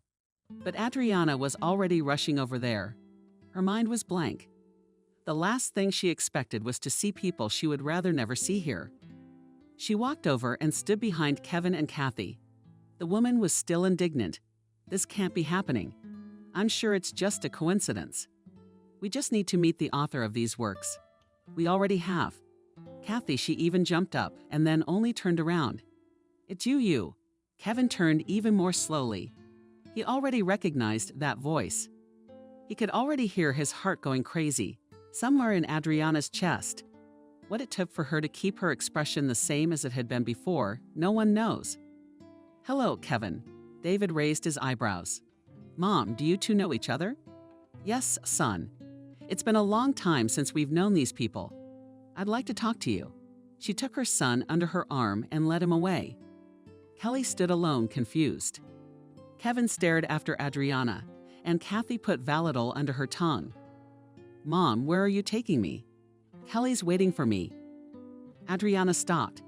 She didn't know how to explain everything to her son. Son, I don't want you to go out with Kelly. It's not going to work out anyway. Mom, what the hell are you talking about? I didn't think you were like that. David, I don't care what you thought. But you have to tell Kelly that you're not going out anymore and that we're going somewhere else. David looked at his mother and just didn't understand what was wrong with her.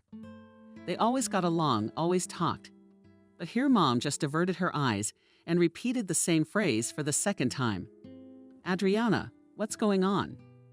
Adriana's parents, and almost simultaneously, Kevin came up to them. David looks at the man in surprise, and this one does something. Hello, David. Adriana, we need to talk. She looked up at him. I don't need to. So I'm sorry. You better go. She looked out the window. There was already a party going on outside. and David was gone.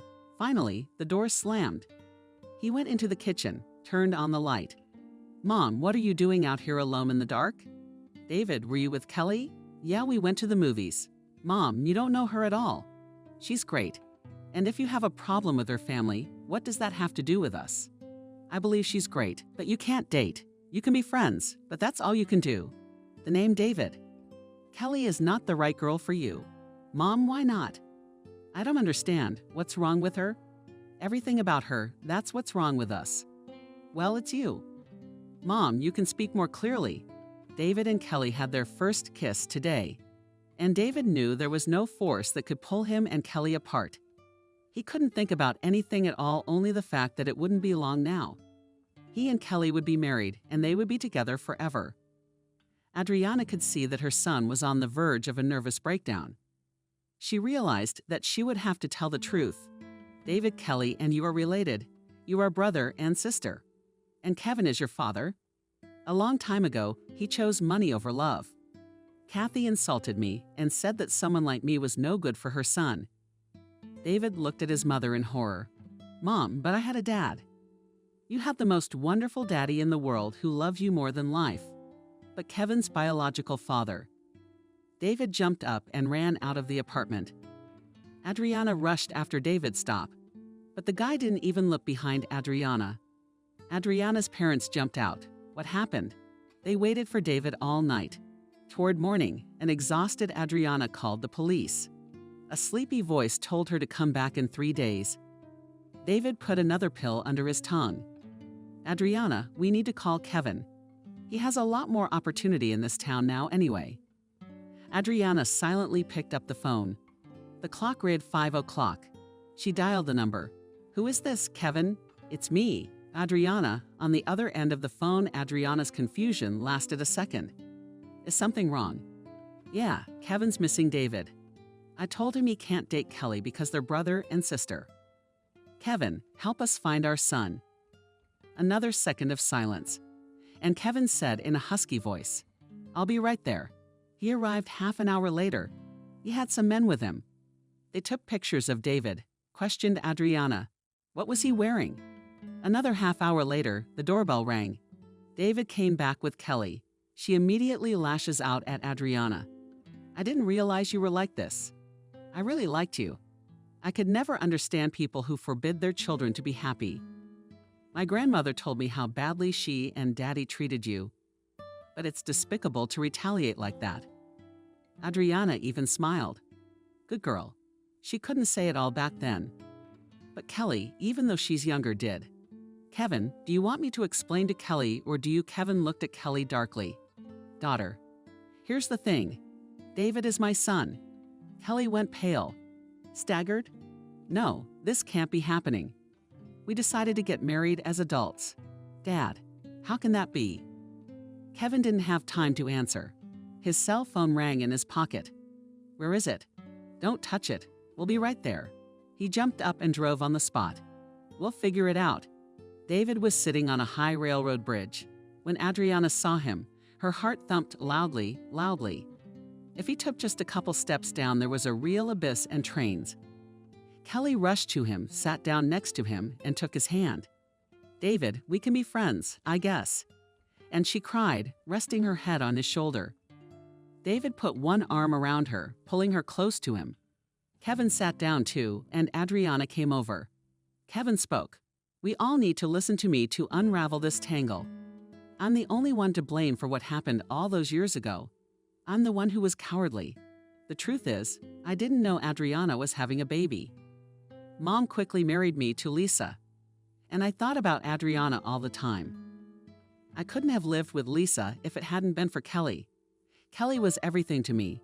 And then Lisa left, and it turned out she was gone for good. And Kelly gets sick. Remember Kelly, you even had to go to the hospital?" "I do," the girl exclaimed. And that's where I found out that the girl had a blood type that neither me, Lisa, nor my grandparents had. I don't even know why I took that test. Anyway, I never would have said it. But now I have to. Kelly is not my own daughter. Lisa must have gotten pregnant on purpose to keep me around. Or maybe she didn't even know it wasn't mine. Admittedly, I was being a pig about it.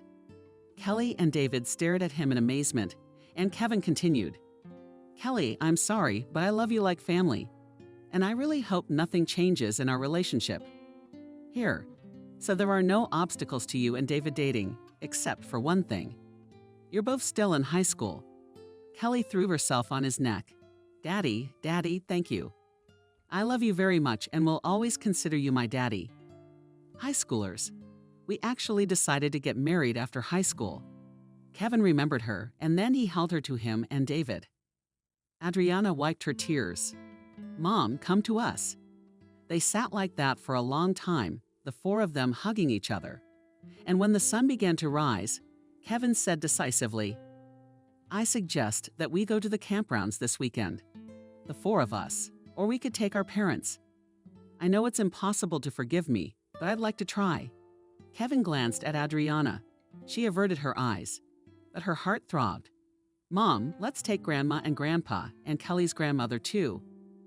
It had been so long ago after all, you have to learn to live without resentment." Adriana waved her hand.